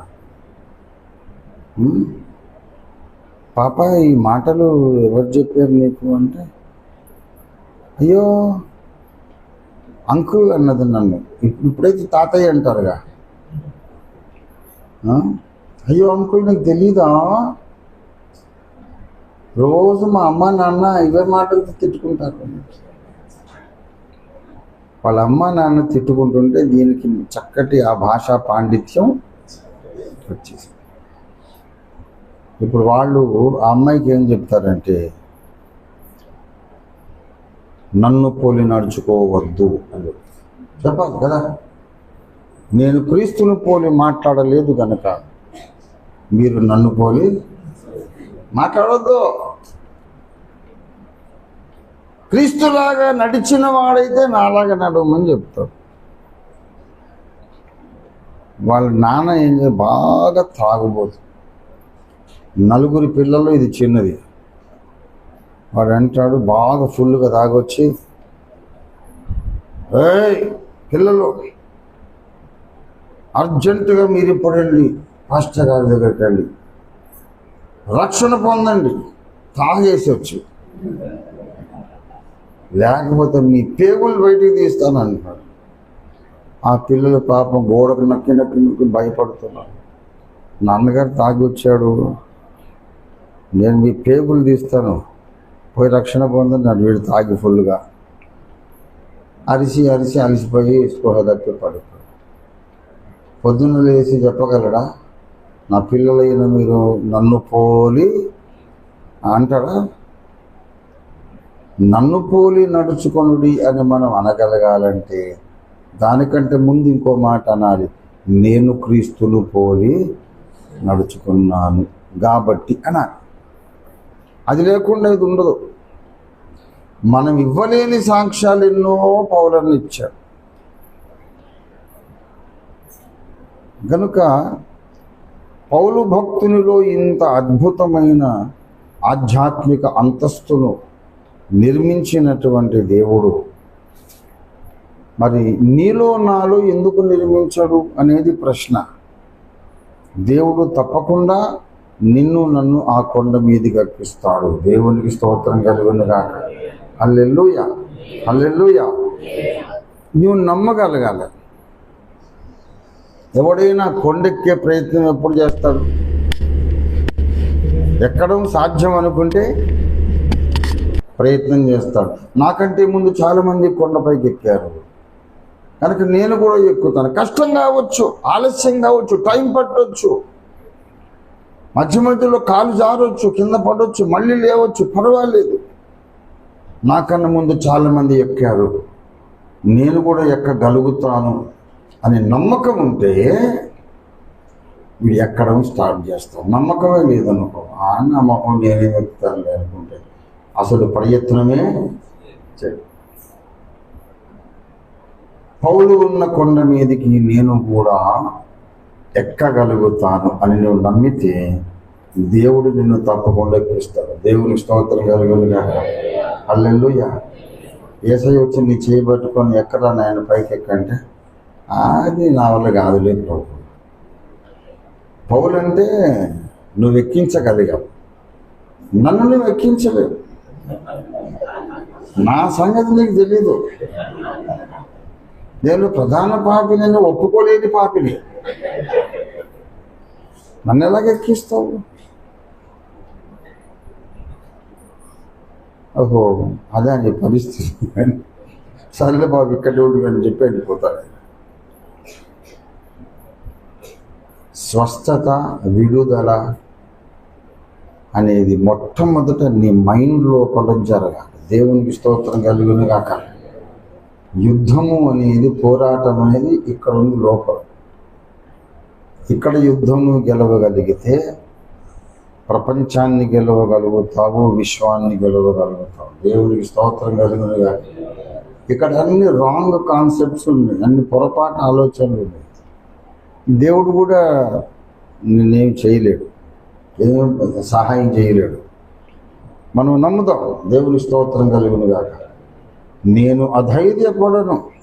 అధైర్యపడే పరిస్థితులు వస్తాయి ఒక్కోసారి. 27వ కీర్తనలో దావీదు చెప్పలేను, యెహోవా నాకు వెలుగును రక్షణయై ఉన్నాడు, నేనెవరికి భయపడదును. యెహోవా నా ప్రాణదుర్గము, నేనెవరికి వెళుతును. ఆ తర్వాత ఉన్నాడు, నా శరీర మాంసము తినుటకై దుష్టులు నా మీదికి దండెత్తి వచ్చినను, నాతో యుద్ధము చేయుటకై దండు దిగినను, దీనిలో నేను ధైర్యము విడవకుంటాను. దేవునికి స్తోత్రం కలుగునుగాక. ఒక్కడే ఉన్నాడు దావీదు. 1000 మంది బెటాలియన్ దిగారు. 1000 మంది బెటాలియన్ దిగారండి ఆయుధాలతో. ఈయన ఒక్కడే ఉన్నాడు పాపం. కైమ కైమ కైమ కొట్టేస్తారు. అందరూ యుద్ధశూరులు. ఎంత హీరో అయితే, ఎంత మొనగాడైతే మాత్రం 1000 మందిని ఎదుర్కొంటాడా? దండు దిగినను. 1 to 1 కాదు, ఒక వ్యక్తితో పోరాటం కాదు. అక్కడ అవతల వాళ్ళేమో గొప్ప దండు, పెద్ద సైన్యమే దిగారు. నేను ఒక్కడే ఉన్నా, అందరి చేతులు ఆయుధాలు ఉన్నాయి, నా చుట్టూ ఉన్నారు. ఎదుట ఉన్నవాడితో పోరాడుతూనే వెనకోడు కొడతాడు. ఎలా పోరాడతాడండి ఆయన? ఉన్న దేవుడా? అన్ని దిక్కుల ఏకకాలంలో పోరాడటానికి మనిషి ఒకరితో పోరాడుతుంటే ఇంకా 999 మంది కత్తులు బల్లాలు విసురుతుంటారు. ఎలాగ గెలుస్తాడు? గెలిచే అవకాశం లేదు, బ్రతికే అవకాశం లేదు. అయినా సరే చిద్విలాసంగా చిరునవ్వు నవ్వుతూ ఉంటాడు. ఏం చేస్తారో మీరు? ఏంటి దాగిది పిచ్చి కనిపెట్టిందా? నీకు పిచ్చి పట్టిందా? 1000 మందిని చూసి ఏం చేస్తారు మీరు అంటారేంటి? ఎంతమంది ఉన్నామో కనిపించట్లేదా అని అడుగుతారు వాళ్ళు. దావీదు అంటాడు, మీరు అసలు పిచ్చోళ్ళు, 1000 మంది కనపడటం లేదా అంటున్నారు. మరి ఇక్కడ నా దగ్గర ఎవరున్నారు? మీకు కనపడటం లేదు. యెహోవా నా ప్రాణ దుర్గము, దేవునికి స్తోత్రం కలుగునుగాక, హల్లెలూయా. అలాంటి భక్తులు ఉన్నారండి. భయపడడం గొప్ప సంగతి కాదు. భయానకమైన పరిస్థితులలో కూడా ధైర్యము విడువని వాడే దేవుని కొరకు ఈ భూమి మీద సాక్షిగా జీవించగలుగుతాడు, సైనికుడుగా పని చేయగలుగుతాడు. భయపడేవాడు ఏమీ చేయలేడండి. యుద్ధం చేసే సైనికుడికి ఏం కావాలో నేను వేరే ప్రసంగంలో చెప్పాను. అందరిని అడిగాను, యుద్ధం చేసేవాడికి ఏం కావాలి ఆలోచించి చెప్పండి అంటే ఆయుధాలు కావాలన్నారు. Wrong answer. అంతకన్నా ముఖ్యంగా ఏం కావాలి చెప్పండి? ఇంకేం సార్, ఆయుధాలు కావాలి? కాదు కాదు కాదు కాదు, ఇంకేదో ఉంది చెప్పండి. ధైర్యం కావాలి. ఎందుకంటే పిరికివాడు శత్రువుని చూసి కడకడకడ వణుకుతుంటే వాడికి కత్తి ఇచ్చామనుకో, వాడిని కొట్టబోయి వీడి ముఖ్యం వీడు నరుక్కుంటాడు. చెయ్యి వణుకుతా ఉంది, వాడిని కొట్టబోయి వీడి పీక, వీడి ముక్కు, వీడి చెవి, వీడి నరుకుతాం. ధైర్యవంతునికి ధైర్యమే ఆయుధం. కత్తులు కట్టాలక్కర్లా. రాయింది. ఇప్పుడు నేను కూర్చున్నానండి, ఎవడైనా వస్తాడు నన్ను కొట్టడానికి వచ్చాడు అనుకో, నేను రండి రండి నన్ను రక్షించండి అని అరవను. నేను లేచి నిలబడతాను, నేను కూర్చున్న కుర్చీ నాకు ఆయుధం అవుతుంది. ఇది లోకంలో ఎవడు వాడని ఆయుధం. వాడి దగ్గరేమో కత్తి ఉంది, నా దగ్గర కుర్చీ ఉంది. కుర్చీ తీసి వాడిని ఎత్తి మీద కొట్టానంటే ఆ కత్తికి అవతల పడుతుంది. ఎలా కొడతారని నాకు తెలియదు సార్ అని వాళ్ళు మూర్చపోతారు. ఎలాగైనా కొడతాం మేము, ఫ్రీ స్టైల్ బాక్సింగ్. నాకు రూల్స్ లేదు, రెగ్యులేషన్స్ లేదు. శత్రువు వచ్చాడంటే అన్నిటికన్నా గుద్దటమే. అరే ఇలా కొడుతున్నారంటే సరే, దీని పేరేమంటారు? కరాటేనా, జూడోనా అంటే ఏమన్నారు? దీన్ని దబడి దిబడి అంటారు. దేవునికి స్తోత్రం. ధైర్యవంతుడు అది వరస. పిరికోడికి గన్ ఇచ్చామనుకో, వాడి వణుక్కుంటా ఆ తుపాకి బుల్లెట్ ఎటో పోద్ది. ఈ లోపల వాడు వీడిని మొత్తం ఖైమా కొట్టేస్తాడు. పిరికి వాడికి ఆయుధాలు ఉండి కూడా వేస్ట్. ధైర్యవంతునికి ఆయుధం లేకపోయినా పర్వాలేదు, అప్పటికప్పుడు ఆయుధం వాడు సృష్టించుకుంటాడు. లేకపోతే ఎదుటిన్నోడి ఆయుధమే లాక్కొని వాడిని వేసి పడేస్తాడు. ఆయుధం ఎందుకు సార్? మనకు మూత బరువు వచ్చేటోడి దగ్గర ఒకటి ఉంటుంది కదా, అదే లాక్కుందాం. చాలా బాగుంది, ఎక్కడ కొన్నాం ఇది, కొత్తగా నేను తీసుకోవాలి, వాడికే గురి పెట్టాలి, వేసేయాలంతే. దేవుని బిడ్డలారా, పౌలు ధైర్యవంతుడు, దావీదు ధైర్యవంతుడు. ధైర్యం అన్నది భక్తుల లక్షణము. దేవునికి స్తోత్రం కలుగునుగా. లోతు చెరపట్టబడెను, దోచుకొనబడినని అబ్రహాము విని 3 రాజులు మొత్తం సొదొమను దోచుకొని పోతే అందులో లోతు కూడా ఉన్నాడు, కర్మగాలి. మరి అందరిని దోచుకున్నారు, లోతును కూడా దోచుకున్నారు. అబ్రహాంకి ఎవరు వార్త అందించారు. అబ్రహాం ఏమన్నాడంటే, బయలుదేరండి రా, ఇంట్లో ఉన్న వాళ్ళందరూ కత్తులు పట్టుకొని బయలుదేరండి. అది అవతల 3 రాజులు ఉన్నారు. రాజులను ఎదుర్కొని వాళ్ళను ఇక ఏ యుద్ధ పద్ధతిలో కొట్టాడు తెలియదు, కానీ ఆ 3 రాజులు ఫినిష్ అయిపోయారు. మనకు హెబ్రీ పత్రికలో పౌలు చెప్తాడు, రాజులను సంహారము చేసి తిరిగి వచ్చుచున్న ఏమండి అబ్రాహామును ఎవడు కలుసుకొని ఆశీర్వదించెనో, మెల్కీసెదెకు నీకెదురు రావాలంటే, మెల్కీసెదెకు నీకు దర్శనం ఇవ్వాలంటే రాజుల మీదికి యుద్ధానికి వెళ్ళగలిగిన దమ్ము నీకు ఉండాలి. దేవునికి స్తోత్రం కలుగును గాక. పిరికోళ్లకు మెల్కీసెదెకు కనబడదు. ఈనాటి క్రైస్తవులకు మెల్కీసెదెకు రాడు, కనబడడు.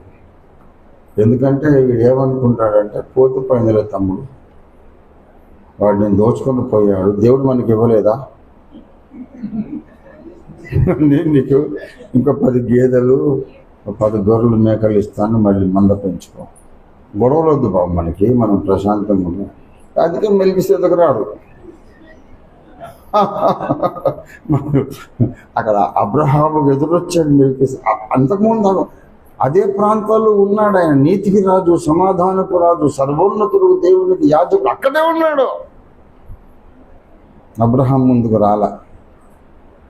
ఎప్పుడైతే రాజుల మీదకి యుద్ధానికి వెళ్ళాడో, వీడురా నాకు సరైనడు, కావలసిన వాడు వీడు అనుకున్నాడు. వచ్చి ఆశీర్వదించి, దేవునికి స్తోత్రం కలుగును గాక. హల్లెలూయా. ధైర్యవంతులకే యేసయ్య ప్రత్యక్షమవుతాడు.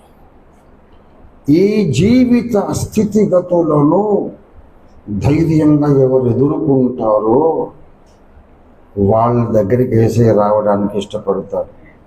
పిరికోళ్ళ దగ్గరికి రావడానికి ఇష్టపడ్డాడు. నోరు జారటం లేదు. నేను ఖచ్చితమైన సత్యం మాట్లాడుతున్నా. జీవిత స్థితిగతులు ఎదుర్కోవడానికి పుట్టుట్టి పుణ్యానికి ఊరికే భయపడి వణుకుతుండే వాళ్ళ దగ్గరికి యేసు ప్రభు వారు రాడు. ఎందుకు తెలుసా? నీ భయం దేవుణ్ణి అవమానిస్తుంది. Your fear is an insult to our lord. భయాన్ని గురించి ఇంత మాట్లాడుతున్నారు ఏంటండి? మానవ సహజం కదా. మానవ సహజం కావచ్చు, కానీ అది భక్తునికి సహజం కాదు, విశ్వాసికి సహజం కాదు, విమోచింపబడిన వారికి ఇది సహజం కాదు. కాదు కాదు కాదు మనుషులందరూ భయపడతారు. యేసు రక్తములో కడగబడిన వారు భయపడరు. దేవునికి స్తోత్రం కలుగునుగా. హల్లెలూయా. ఎందుకంటే వాళ్ళకు ఒక వాగ్దానం ఉంది, యెహోవా నాకు వెలుగు, యెహోవా నాకు వెలుగాయే, యెహోవా నాకు రక్షణయే, యెహోవా నాకు వెలుగాయే, యెహోవా నాకు రక్షణయే.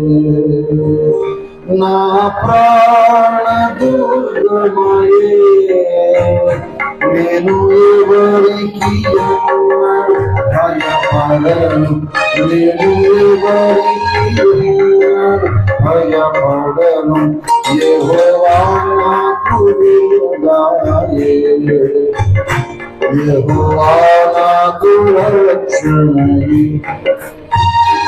నా తల్లియు నా తండ్రియు ఒకవేళ విడచినను, నా తల్లియు నా తండ్రియు ఒకవేళ విడచినను, పాపకాలమున చేయవిడువకను, యెహోవాను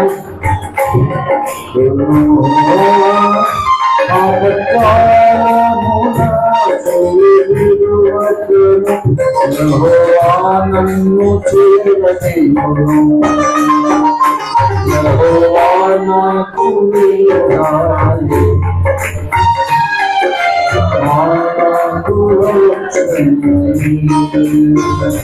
నా ప్రాణ దుర్గమయే, నేను ఎవరికి ఎన్నడూ భయపడను, నేను ఎవరికి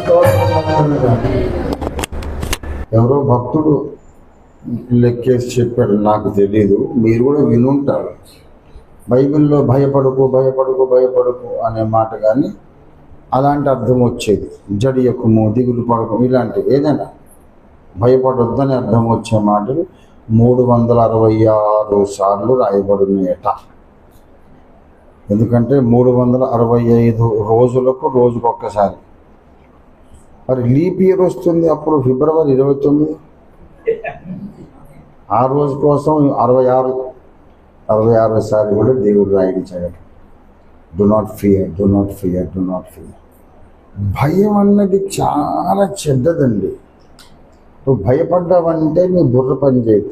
కొంతమంది ఎగ్జామ్ హాల్లోకి వెళ్తారు పిల్లలు, చాలా బ్రిలియంట్ స్టూడెంట్స్, సంవత్సరం అంతా క్లాసులో ఫస్ట్ వస్తారు, ఫస్ట్ క్లాస్, ఫస్ట్ మార్కులు వీళ్ళవే, ఫస్ట్ బెంచ్ వీళ్ళదే. కానీ ఫైనల్గా పబ్లిక్ ఎగ్జామ్ ప్రార్థన చేసుకొని లోపలికి వెళ్ళేటప్పుడు దేవుడా దేవుడా దేవుడా ఎట్లా ఎట్లా అమ్మో ఏం ప్రశ్నలు వస్తాయో ఏమో ఏమో, ఏదో ఒకటి వచ్చి చేస్తుంది, రాసావమ్మా నువ్వు, ఏదొస్తుందో ఇప్పుడు వణికితే ఏమో ప్రయోజనం, ఏం లాభము? ధైర్యంగా వెళ్ళిపోవాలి, నీకు వచ్చిందేదో రాయాలి, ఆ టైంకి ఏది గుర్తొస్తుంది రాసేయి. కొంతమంది ఎంత భయస్తులంటే లోపలికి వెళ్ళిపోయి ఆ క్వశ్చన్ పేపర్ అంతా చదివిన తర్వాత తెలిసిన విషయమే కానీ రాయలేరు, ఖాళీ పేపర్ ఇచ్చేసి వస్తారు. భయానికి మైండ్ మొత్తం బ్లాంక్ అయిపోతుంది. లేకుంటే ఏదో ఒకటి, ఒక ప్రశ్నకి ఇంకో జవాబు రాసి, ఇంకో ప్రశ్నకి ఇంకో జవాబు రాసి గందరగోళం చేసి పేపర్ అంతా రాంగ్ ఆన్సర్స్తో మీకు ఇచ్చేస్తారు. ఇంకా గొప్ప విశ్వాస వీరులు ఉంటారు పిరికోళ్ళలో. ఈ పిరికోళ్లలో కొందరు విశ్వాస వీరులను నేను గమనించాను. లేని వాటిని ఉన్నట్టు పిలిచేవాడు మన యేసయ్య అని నమ్ముతారు వాళ్ళు. వాళ్ళు ఎప్పుడు ప్రార్థనకు వస్తారంటే రేపు పొద్దున రిజల్ట్ వస్తుందని ఒక ప్రార్థనకు వస్తారు. తాతయ్య గారు ఏదో ఒకటి రాసి తగలెట్టేసాను, అక్కడ అయిపోయింది, రేపు మాత్రం తప్పక నాకు మంచి రిజల్ట్ రావాలి, పాస్ కావాలని ప్రార్థన చేయాలి. నువ్వు రాసిందేదో రాసావు, మార్కులు వచ్చినదో వచ్చినాయి, ఇప్పుడు ప్రార్థన చేస్తే నీ క్వశ్చన్ పేపర్ ఆన్సర్ పేపర్ మారిపోతుంది. ఏం కాదు, మీ ప్రార్థన మీద నాకు గొప్ప నమ్మకం ఉంది. మీరు ప్రార్థన చేస్తే దేవుడు ఆన్సర్ షీట్ మార్చేస్తాడు.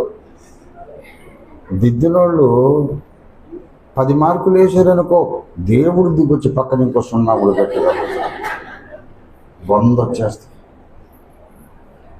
అంత గొప్ప విశ్వాస వీరులండి.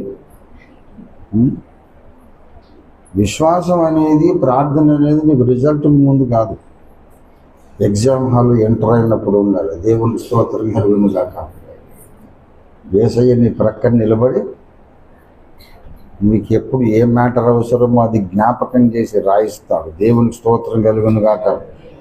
అప్పుడు నువ్వు ఆయన మీద ఆధారపడలేదు అనుకో, సరిగ్గా రాయలేదు అనుకో, రిజల్ట్కు ముందు రోజు ప్రార్థన చేస్తే వేస్ట్.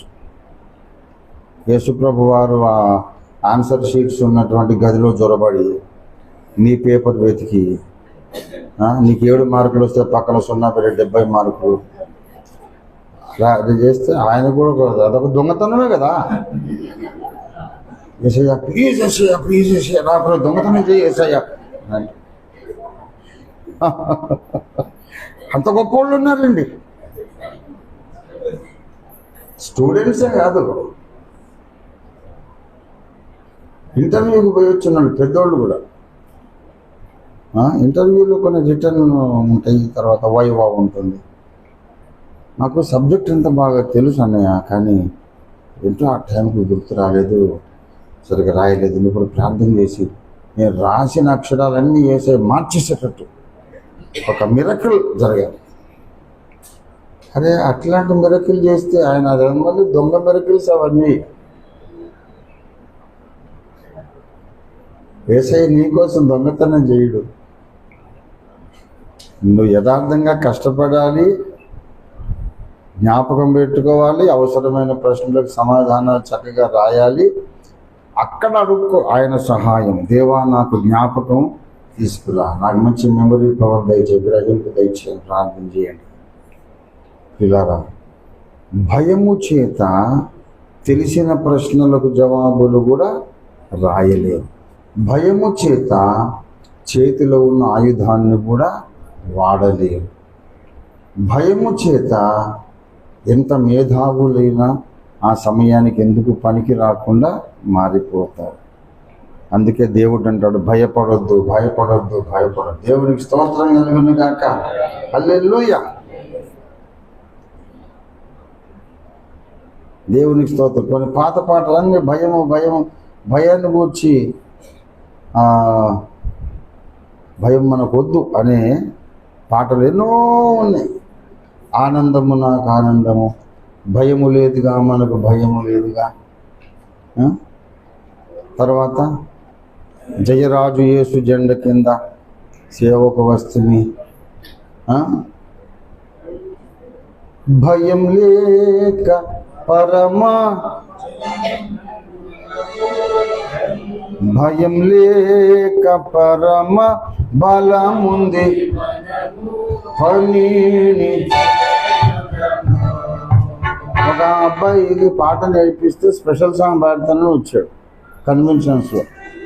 అది సభను చూస్తే భయం వేసింది. ఇక పాడుతున్నాడు, బలం లేక పరమ భయముంది మనము పనిని చేయుడు. ఏంట్రా పాట పాడుతున్నావు అంటే, నువ్వు నేర్పించలేదా అంటున్నాడు. నీ మొహం నేర్పించు, దిగేసింది.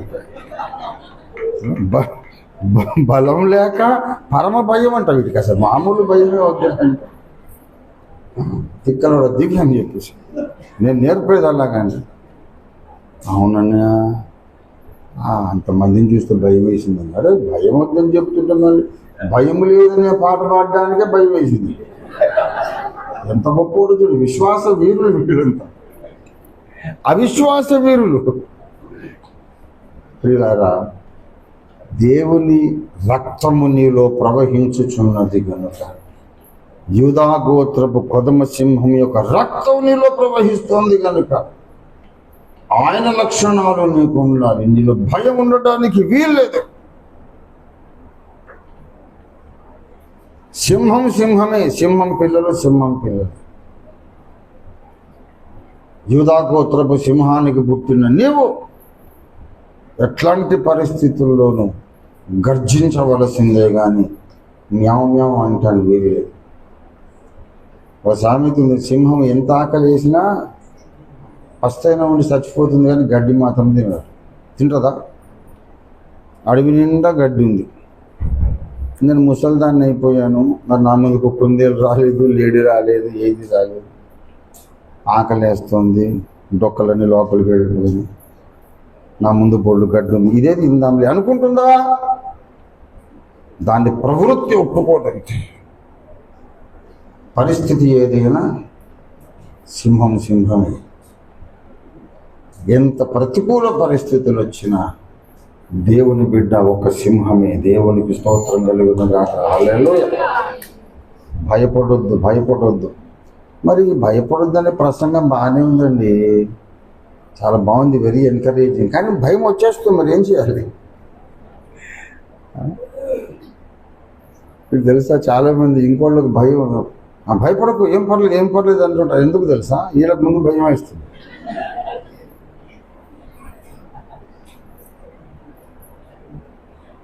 ఎవరైనా పొరుగురు వెళ్ళాలనుకోండి, ఊరు బయటికి వెళ్ళిన తర్వాత అర్ధరాత్రి అమావాస్య, ఊరు బయట శ్మశానం ఉంది, శ్మశానం దాటేసి వెళ్ళిపోవాలి.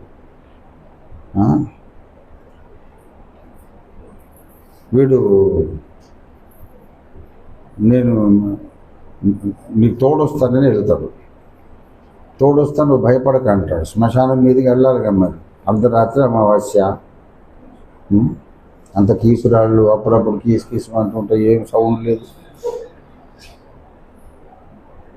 అక్కడక్కడ సగం కాలిన శవాలు ఆ నిప్పులు కనపడి బాబోయ్ కొరివిదయ్యారు చూడు అనుకుంటుంటాడు. వీడు గొప్ప ధైర్యవంతుడు తోడుగా వెళ్ళాడు. వాడు అక్కడికి వెళ్ళగానే వాడు ఏమనకపోయినా వీడే నువ్వేం భయపడకు, ఏం పర్లేదు, నువ్వు భయపడక, అంటే భయపడకని ఎందుకంటున్నాను, ఏటికి వాళ్ళు భయం. ఇక అక్కడికి వెళ్ళిన తర్వాత చిమ్మ చీకటి. వీడు మాట్లాడేటప్పుడు వాల్యూమ్ పెంచి మాట్లాడతాడు గట్టిగా. వీడు పక్కనే ఉంటాడు. వీడు గట్టి ఓ భయపడకు, ఏం పర్లేదు అని వాల్యూమ్ పెంచాడంటే అర్థం ఏంటంటే వీడి భయం వేసింది. వాడు ఆశ్చర్యపోతాడు. నేను ఇప్పుడు ఏమన్నాను అన్నయ్య, ఊరికైనా గట్టిగా గొంతు పెంచి మాట్లాడతాను. చీకట్లో కనిపించదు కానీ వినిపించదా? చిమ్మ చీకటి ఉంది, అమావాస్య, కళ్ళకి ఏం కనిపించదంటే అర్థం ఉంది, చెవులో కూడా వినపడదా? చీకట్లో గట్టిగా మైకులో మాట్లాడినట్టు అరుస్తా పెట్టి గూబలు పగిలిపోతున్నాయి నాకు. పర్లేదు తమ్ముడు, నేను ఉన్నానుగా, నువ్వు భయపడకు, పర్లేదు అని అంటే రోజు పిరికి మొహం. అసలు నీకు భయం వేసింది. నువ్వు ఇతరులకు ధైర్యం చెప్పేవాడు చాలామంది గొప్ప పిరికోళ్ళై ఉంటారు. కొంతమంది సంభాషణ మొదలు పెడితేనే మీరు గమనించండి, మరేం పర్లేదు అనుకుంటా మొదలు పెడితే ఏంట్రా పర్లేదు, దేనికి పర్లేదు, వాడు ముందే ఆలోచించుకొని భయపడొచ్చాడు ఇక్కడికి.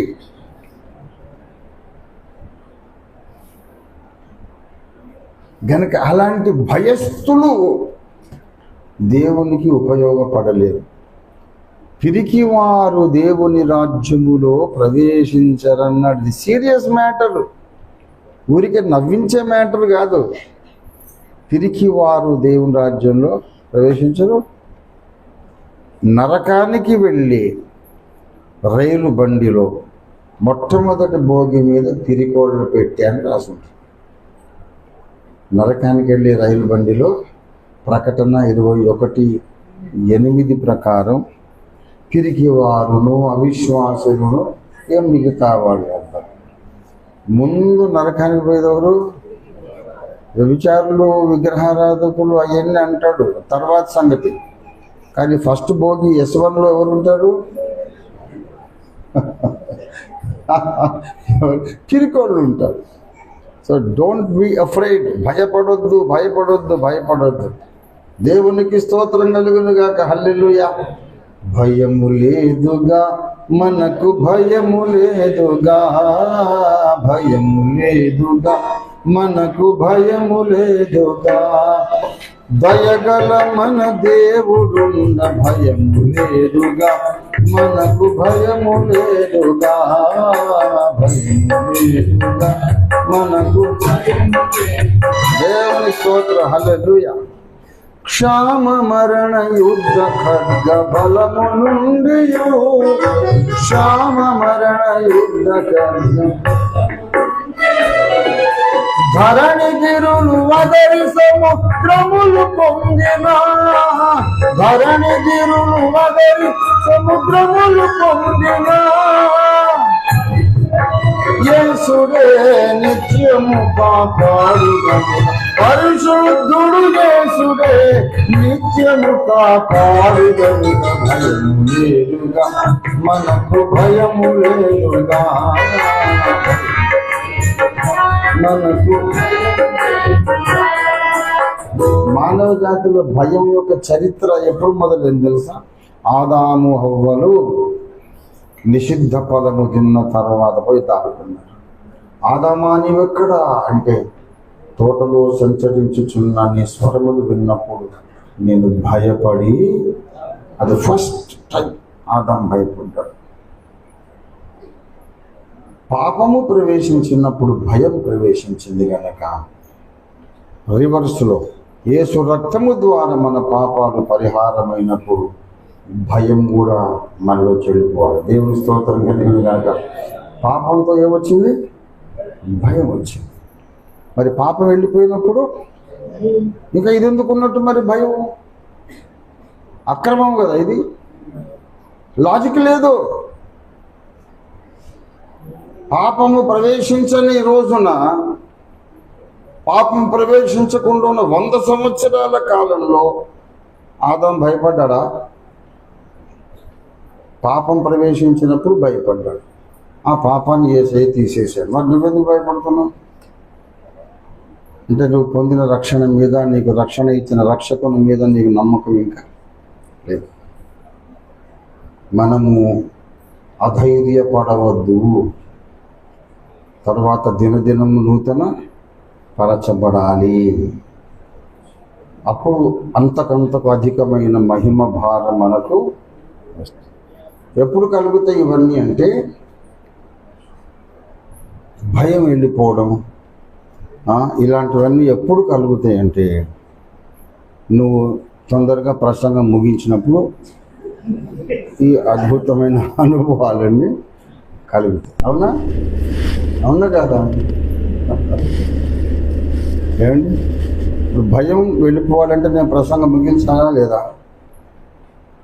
చెప్పరేంటండి, నేను అసలే కన్ఫ్యూజ్ అయి ఉన్నాను. చూసారా, అది యథార్థత అంటే. ప్రియులారా, అసలు ఆ భయం ఈ భయం వదిలేయండి. వీడు ఎప్పుడు ముగిస్తాడో అన్న భయం ఉంది ఇప్పుడు. అవునంటారా కాదంటారా?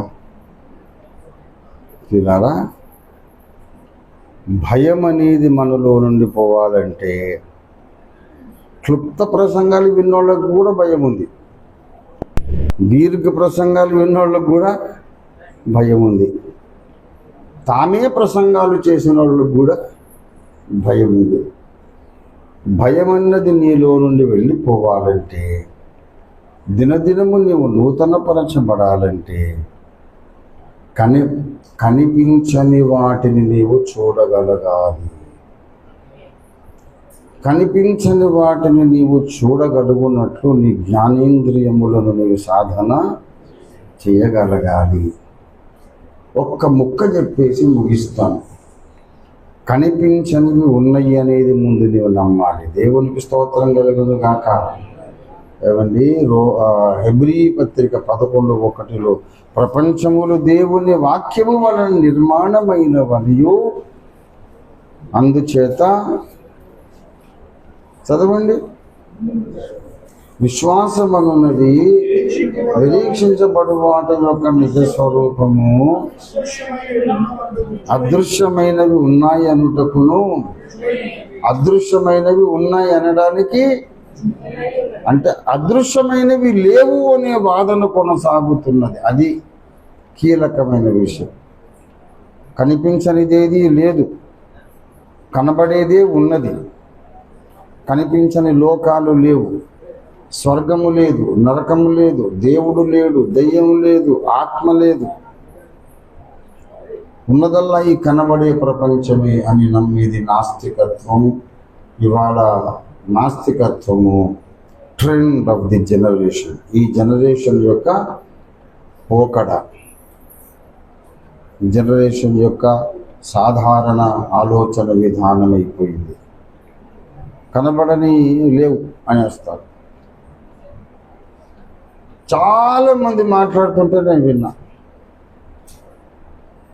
స్వర్గం నరకం ఎక్కడ లేవు సార్, ఇక్కడే ఉన్నాయి అన్నీ. స్వర్గం ఇక్కడే ఉంది, నరకం ఇక్కడే ఉంది. మనం మంచి కర్మ చేస్తే, మంచిగా బ్రతికితే ఆ భగవంతుడు మనకు మంచి లైఫ్ ఇస్తాడు, ఇదే స్వర్గం.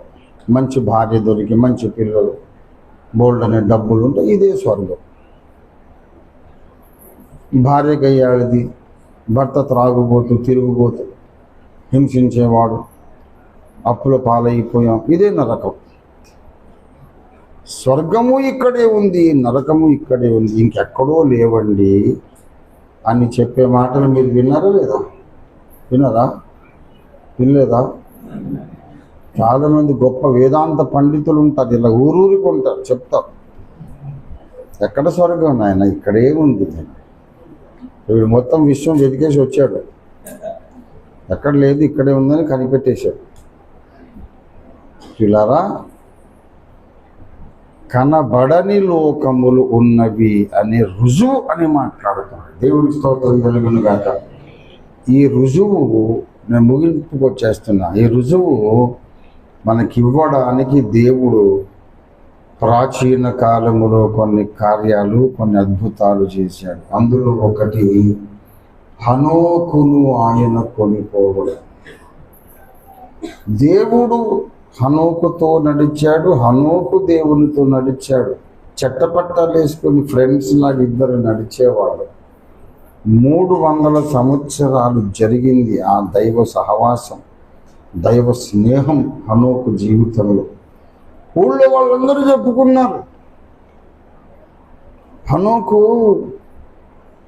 ఏదో మాట్లాడుకుంటూ, ప్రార్థన చేసుకుంటూ, మాట్లాడుకుంటూ ఊరు బయటికి పొలాల్లోకి వెళ్తాడండి, మళ్ళీ వస్తాడు.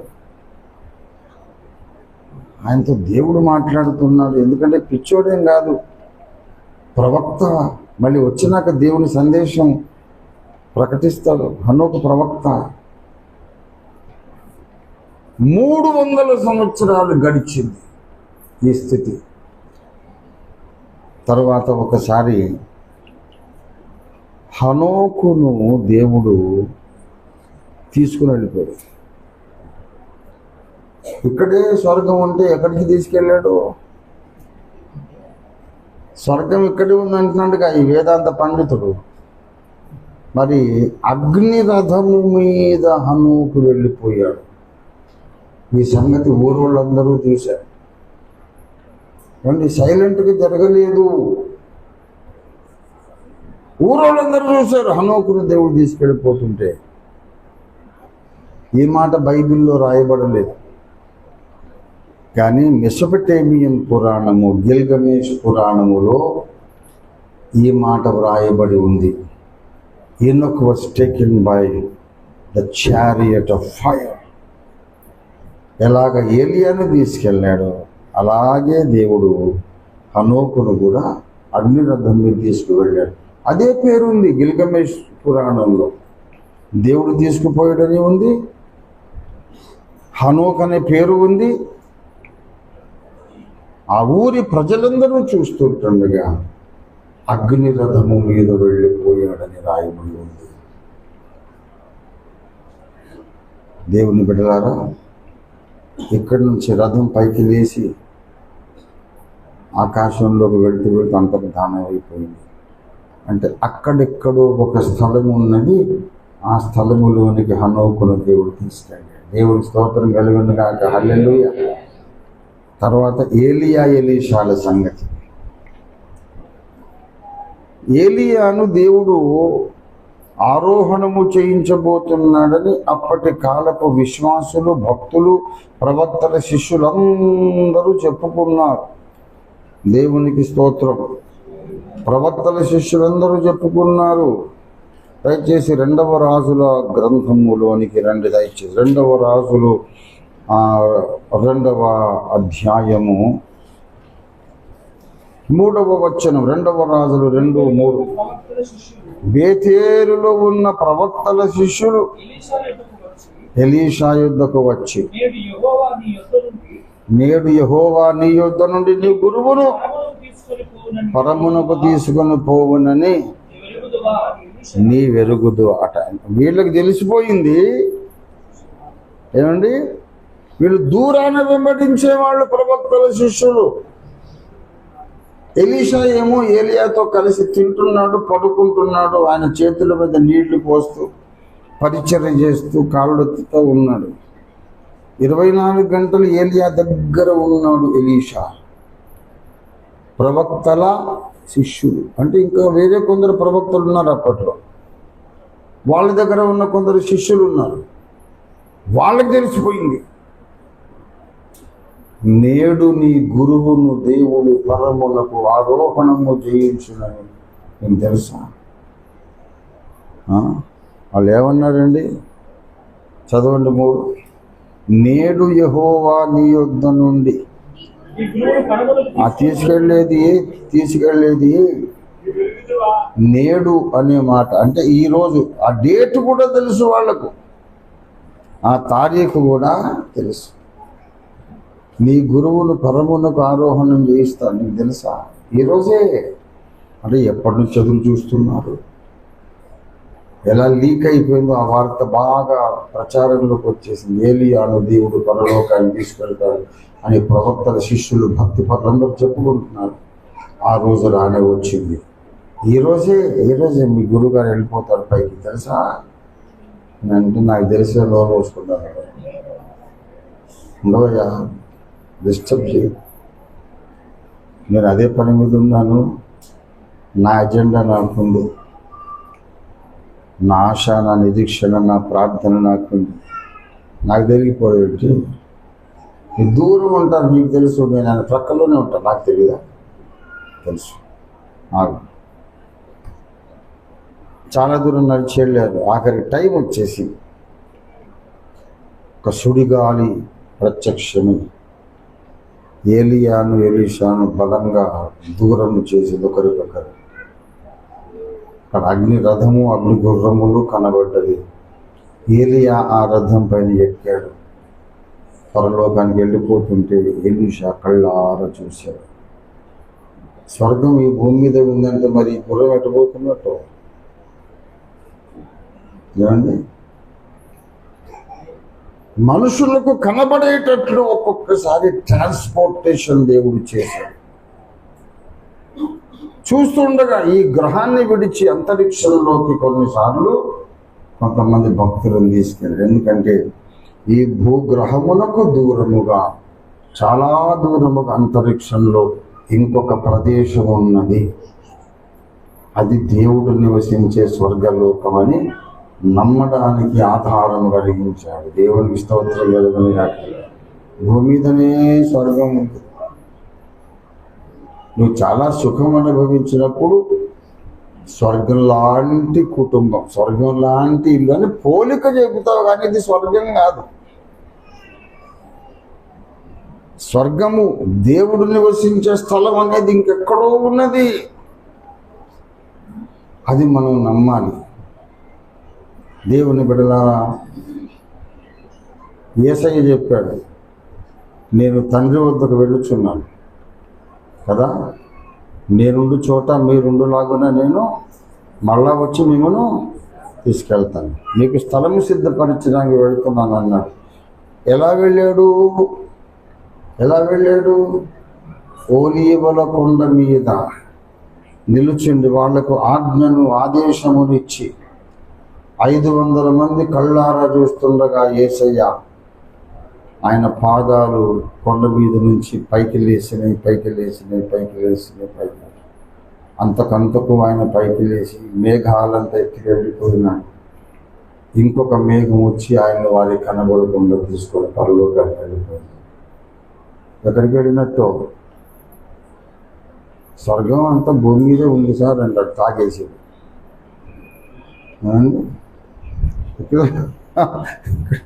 ఇక్కడ లేదు బాబు స్వర్గం, అక్కడ దేవుని స్తోత్రం కలిగిన కాక. హల్లెలూయా. స్వర్గం అనేది వేరే ఒక ప్రదేశము, దేవుని నివాస స్థలం. దేవునికి స్తోత్రం కలిగిన కాక. అక్కడ నుండి ఆయన వస్తాడు, మళ్ళీ తీసుకెళ్తాడు. దేవునికి స్తోత్రం కలిగిన కాక. పరలోకము నా దేశము, పరదేశీ మాయలోకమేక నేను యాత్రికుడను. పరలోకము నా దేశము, పరదేశీ మాయలోక. ఎంతో అందమైనది పరలోకము, మౌనమైనది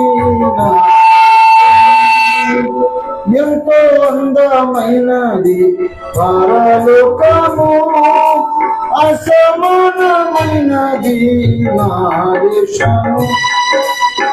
ఎల్లప్పుడూ విశ్వాసముతో యాత్రను సాగింపు, ఎల్లప్పుడూ యాత్రను సాగింపును పారలోకము నా దేశము పరదేశి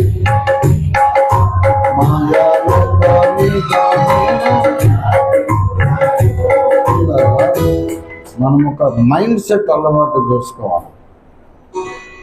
ఈ భూమి ఎలాగ ఒక గ్రహం ఉన్నదో అంతరిక్షంలో, ఆకాశములో సుదూరాన ఇంకొక ప్రదేశము అక్షరాల ఉన్నది. కవిత్వం కాదు, ఊహ కాదు, కల్పన కాదు. ఏ real place somewhere in a great distance. రియల్గా ఉంది. నీ మైండ్ సెట్లో అది నువ్వు అలవాటు చేసుకోవాలి. అక్కడ నుండి యేసయ్య వచ్చాడు, నా కొరకు మరణించి తిరిగి లేచాడు, మళ్ళీ అక్కడికి వెళ్ళాడు, మళ్ళీ వస్తాడు, అక్కడికి నన్ను తీసుకెళ్తాడు. రోజు తలుచుకోవాలి. దేవుని స్తోత్రం కలిగింది కాక. ఆ పరలోకాన్ని ఎలా చూడగలరు? ఒక కిటికీలో గుండా చూడాలి. ఆ కిటికీ పేరే బైబిలు. దేవునికి స్తోత్రం కలిగింది కాక. రాజైన ఉజ్జియా మృతి పొందిన సంవత్సరమున అత్యున్నత సింహాసనమున ప్రభు ఆసీనుడై ఉండగానే చూచితేనన్నాడు యేషయా. ఆ కిటికీలో గుండా చూస్తేనే కనపడతాడు. అత్యున్నత సింహాసనాసీనుడైన యెహోవా దేవుడు, శరాఫులు మహాదూతలు ఆయన చుట్టూ ఎగురుతూ వారేసి రెక్కలు కలిగిన వారు. యెహోవా పరిశుద్ధుడు పరిశుద్ధుడు పరిశుద్ధుడని మానక గాన ప్రతిగానాలు చేస్తున్నారు. కిటికీలో గుండా చూడాలి. పరలోకాన్ని మనం చూసే కిటికీ పేరే బైబిల్. దేవుని స్తోత్రం కలుగుగాక. హల్లెలూయా. పరలోక దర్శనాలు బైబిల్లో రాశారు. ఎందుకు రాశారు? ఎందుకు రాశారండి? యెహెజ్కేలు చూశాడు, దానియేలు చూశాడు. ఈ దర్శనాలు ఎందుకు రాశారు? యెషయా చూశాడు, పద్మాసు లంకలో ప్రియ శిష్యుడు యోహాను చూశాడు. సింహాసనాసీనుడైన ప్రభు ముందు నలుగురు జీవులు మానక రాత్రి మొగళ్ళు అని స్తుతిస్తున్నారు. 24 పెద్దల మధ్యలో. ఎందుకు రాశాడు బైబిల్లో అంటే, వాటిని చూసి చూసి చూసి చదివి చదివి చదివి నీ కళ్ళ ముందు ఆ దృశ్యాలు ప్రింట్ అయిపోవాలి. నేను తిడుతున్న వాళ్ళు, దూషిస్తున్న వాళ్ళు, విమర్శిస్తున్న వాళ్ళందరూ నీ కళ్ళ ముందు నుంచి ఫేడ్ అయిపోవాలి. నీ జ్ఞాపకాలలో నుండి నీ విమర్శకులు చెరిగిపోవాలి. ఫ్రెష్ మెమరీ ఎప్పుడు నీ కళ్ళ ముందు. ప్రకటన 4వ అధ్యాయం ఉండాలి, యెషయా 6వ అధ్యాయం ఉండాలి, యెహెజ్కేలు 1వ అధ్యాయం ఉండాలి. ఆ దర్శనాలు నీ కళ్ళ ముందు ఉండి నీ మనస్సులో ముద్ర మంచి ప్రింట్ పడిపోవాలంటే, చెరిగిపోవడానికి వీలు లేకుండా. ఆ మహిమ దర్శనాలు, సింహాసన దర్శనం, సింహాసనాసీనుడైన యెహోవా దేవుని మహిమ దర్శనం ఈ లోకులకు కనబడదు. ఎందుకంటే వాడు బైబిల్ నమ్మరు కాబట్టి. కానీ యేసయ్య బిడ్డలకు కనపడుతుంది. నేను చూశాను. చూసావని నాకేంటి నమ్మకం అంటే, నీకు నమ్మకం ఉండాల్సిన అవసరం నాకేంటి? నువ్వు నమ్మాల్సిన అవసరం లేదు బాబు. నేను బైబిల్ చదివి చదివి చదివి చదివి ఏ దృశ్యాన్ని దావీదు, ఏ దృశ్యాన్ని మోషే, ఏ దృశ్యాన్ని దానియేలు, యెహెజ్కేలు, యెషయా, ప్రియ శిష్యుడైన అపొస్తలుడైన యోహాను ఏ దృశ్యాన్ని చూశారో ఆ దృశ్యము నా మనస్సులో ముద్రించబడినది. దేవుని స్తోత్రం కలుగునుగా. ఎగ్జాక్ట్గా నేను పరలోకానికి వెళ్ళినప్పుడు ఇప్పుడు ఏది చూస్తున్నానో అదే పరలోకంలో ఉంటుంది. ఎందుకంటే పరలోకం ఏది నిజంగా ఉందో అదే భక్తులు రాశారు కాబట్టి. దేవుని స్తోత్రం కలుగునుగాక. హల్లెలూయా. ఎప్పుడైతే అదృశ్యమైనటువంటి పరలోక మహిమలను నువ్వు చూస్తావో అప్పుడు నీకు ఇంకో లక్షణం కలుగుతుంది. ఊరికి నన్ను వాడు తిట్టాడు, వీడు తిట్టాడు, వాడు నమస్కారం పెట్టలేదు, వీడు రెస్పెక్ట్ చేయలేదు, ఇవన్నీ అంత పెంటంతా పెట్టుకుంటే నువ్వు కృంగిపోయి ఇంకా నీవు డిప్రెషన్లోకి వెళ్తూ ఉంటావు, బలహీన పడిపోతూ ఉంటావు. నీ దృష్టి ఆయన మీద పెట్టావంటే దినదినము నీవు నూతన పరచబడుతుంటావు. దేవుడు స్తోత్రం కలుగును గాక. హల్లెలూయా, హల్లెలూయా. అప్పుడు రోజు కాస్త నీలో మహిమ నింపబడుతుంది. ఆ మహిమ నువ్వే భరించలేని ఆనందకరమైన భారం అయిపోతుంది. దేవుని స్తోత్రం కలుగును గాక. హల్లెలూయా. ఇంకా నిన్నెవరు జయించలేదు, నువ్వు లోకాన్ని జయించేస్తావు. అలాంటి ఉన్నతమైన మెట్టు మీదికి మనం ఈరోజు వెళదాం, ఎక్కుదాం. సాధ్యమే. చేయి పట్టుకుని ఎక్కేసి వెళ్తే దేవుని స్తోత్రం. యేసయ్య చేయి చాటాడు, నువ్వు పట్టుకో. ఆ చేయి పట్టుకొని ఒక మెట్టు పైకి ఎక్కువ. దేవుడు నిన్ను లోకానికి వెలుగుగా ప్రకాశింపజేయును గాక. రండి ప్రార్థన చేసుకుందాం ప్రియులారా, ప్రార్థన చేసుకుందాం. అందరము కళ్ళు మూసుకొని తలలు వంచి ఒక నిమిషం మనం ప్రార్థన చేసుకుందాం. యేసయ్యా నీకు వందనాలు. ఏనాటికి ఒక మెట్టు దిగజారని ఆత్మీయ అనుభవం నాకు దాయిచేయండి.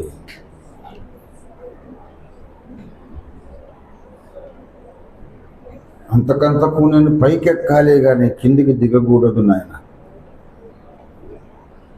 నేను నూతనపరచబడాలే కానీ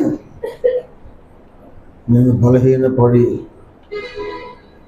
చిన్నబోయి చల్లారిన ఆరిపోయిన దిగుటిలాగా నేను ఉండకూడదు నాయన. పౌలు భక్తునికి నీవు ఎంత ఉన్నతమైన అనుభవం ఇచ్చావో అది అనుభవం నాకు తెచ్చు. పౌలు ఉండిన కొండ మీదికి నన్ను ఎక్కించు తండ్రి.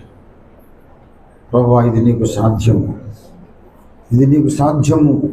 నీవు సహాయం చేస్తే నేను కూడా ఎక్కడం సాధ్యం. I believe it is possible with your grace, with your enablement. Hallelujah, hallelujah, hallelujah, hallelujah, hallelujah. రెండు చేతులు ఆకాశంతో పైకెత్తి మనం ప్రార్థన చేద్దాం. ప్రభువా, ఎత్తైన కొండ, ఎక్కలేని ఎత్తైన కొండపైకి ఎక్కుట సాధ్యమని నమ్మండి. ఎక్కడానికి ప్రయత్నం మొదలు పెట్టండి.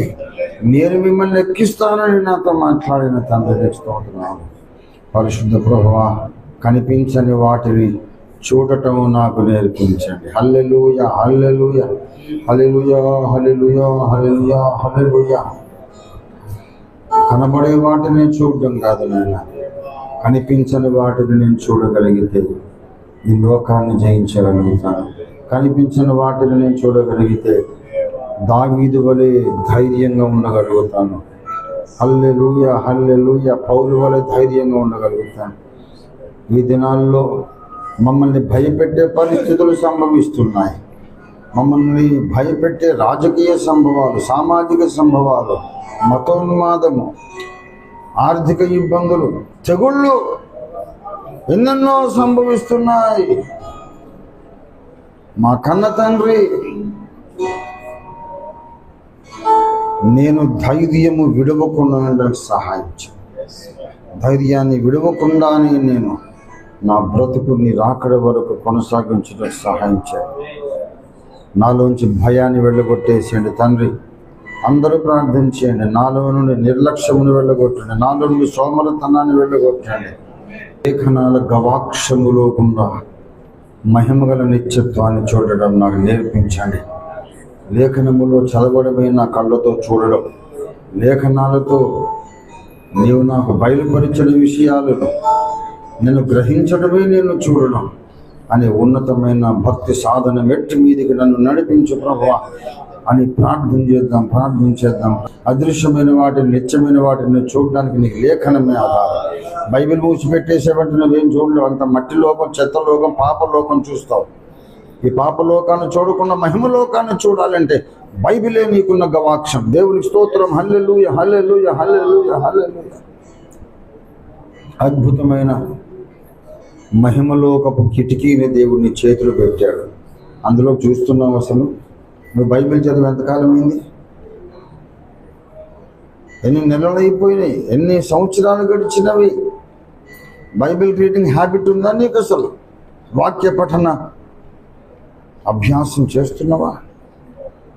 ప్రభువా నన్ను కరుణించయ్యా, నా బలహీనతలకు నేనే కారణం, నా బలహీనతలకు నా సోమరితనమే కారణం, నా బలహీనతలకు నా నిర్లక్ష్యమే కారణం, నా అవిధేయతే కారణం. నన్ను క్షమించు తండ్రి. ఈ రోజు నుండి మీ లేఖనములో నా మనస్సు లగ్నం చేస్తాను.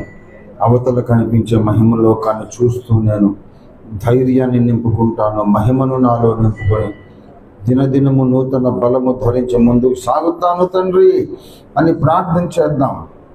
ఒక తీర్మానం చేద్దాం, ఒక ప్రమాణం దేవునికి చేద్దాం. హల్లెలూయా, హల్లెలూయా, హల్లెలూయా. ఒక ప్రతిజ్ఞ చేద్దాం. మనం దిగజారే క్రైస్తవులుగా ఉండొద్దు, నూతన పరచబడుతున్న క్రైస్తవులుగా ఉందాం.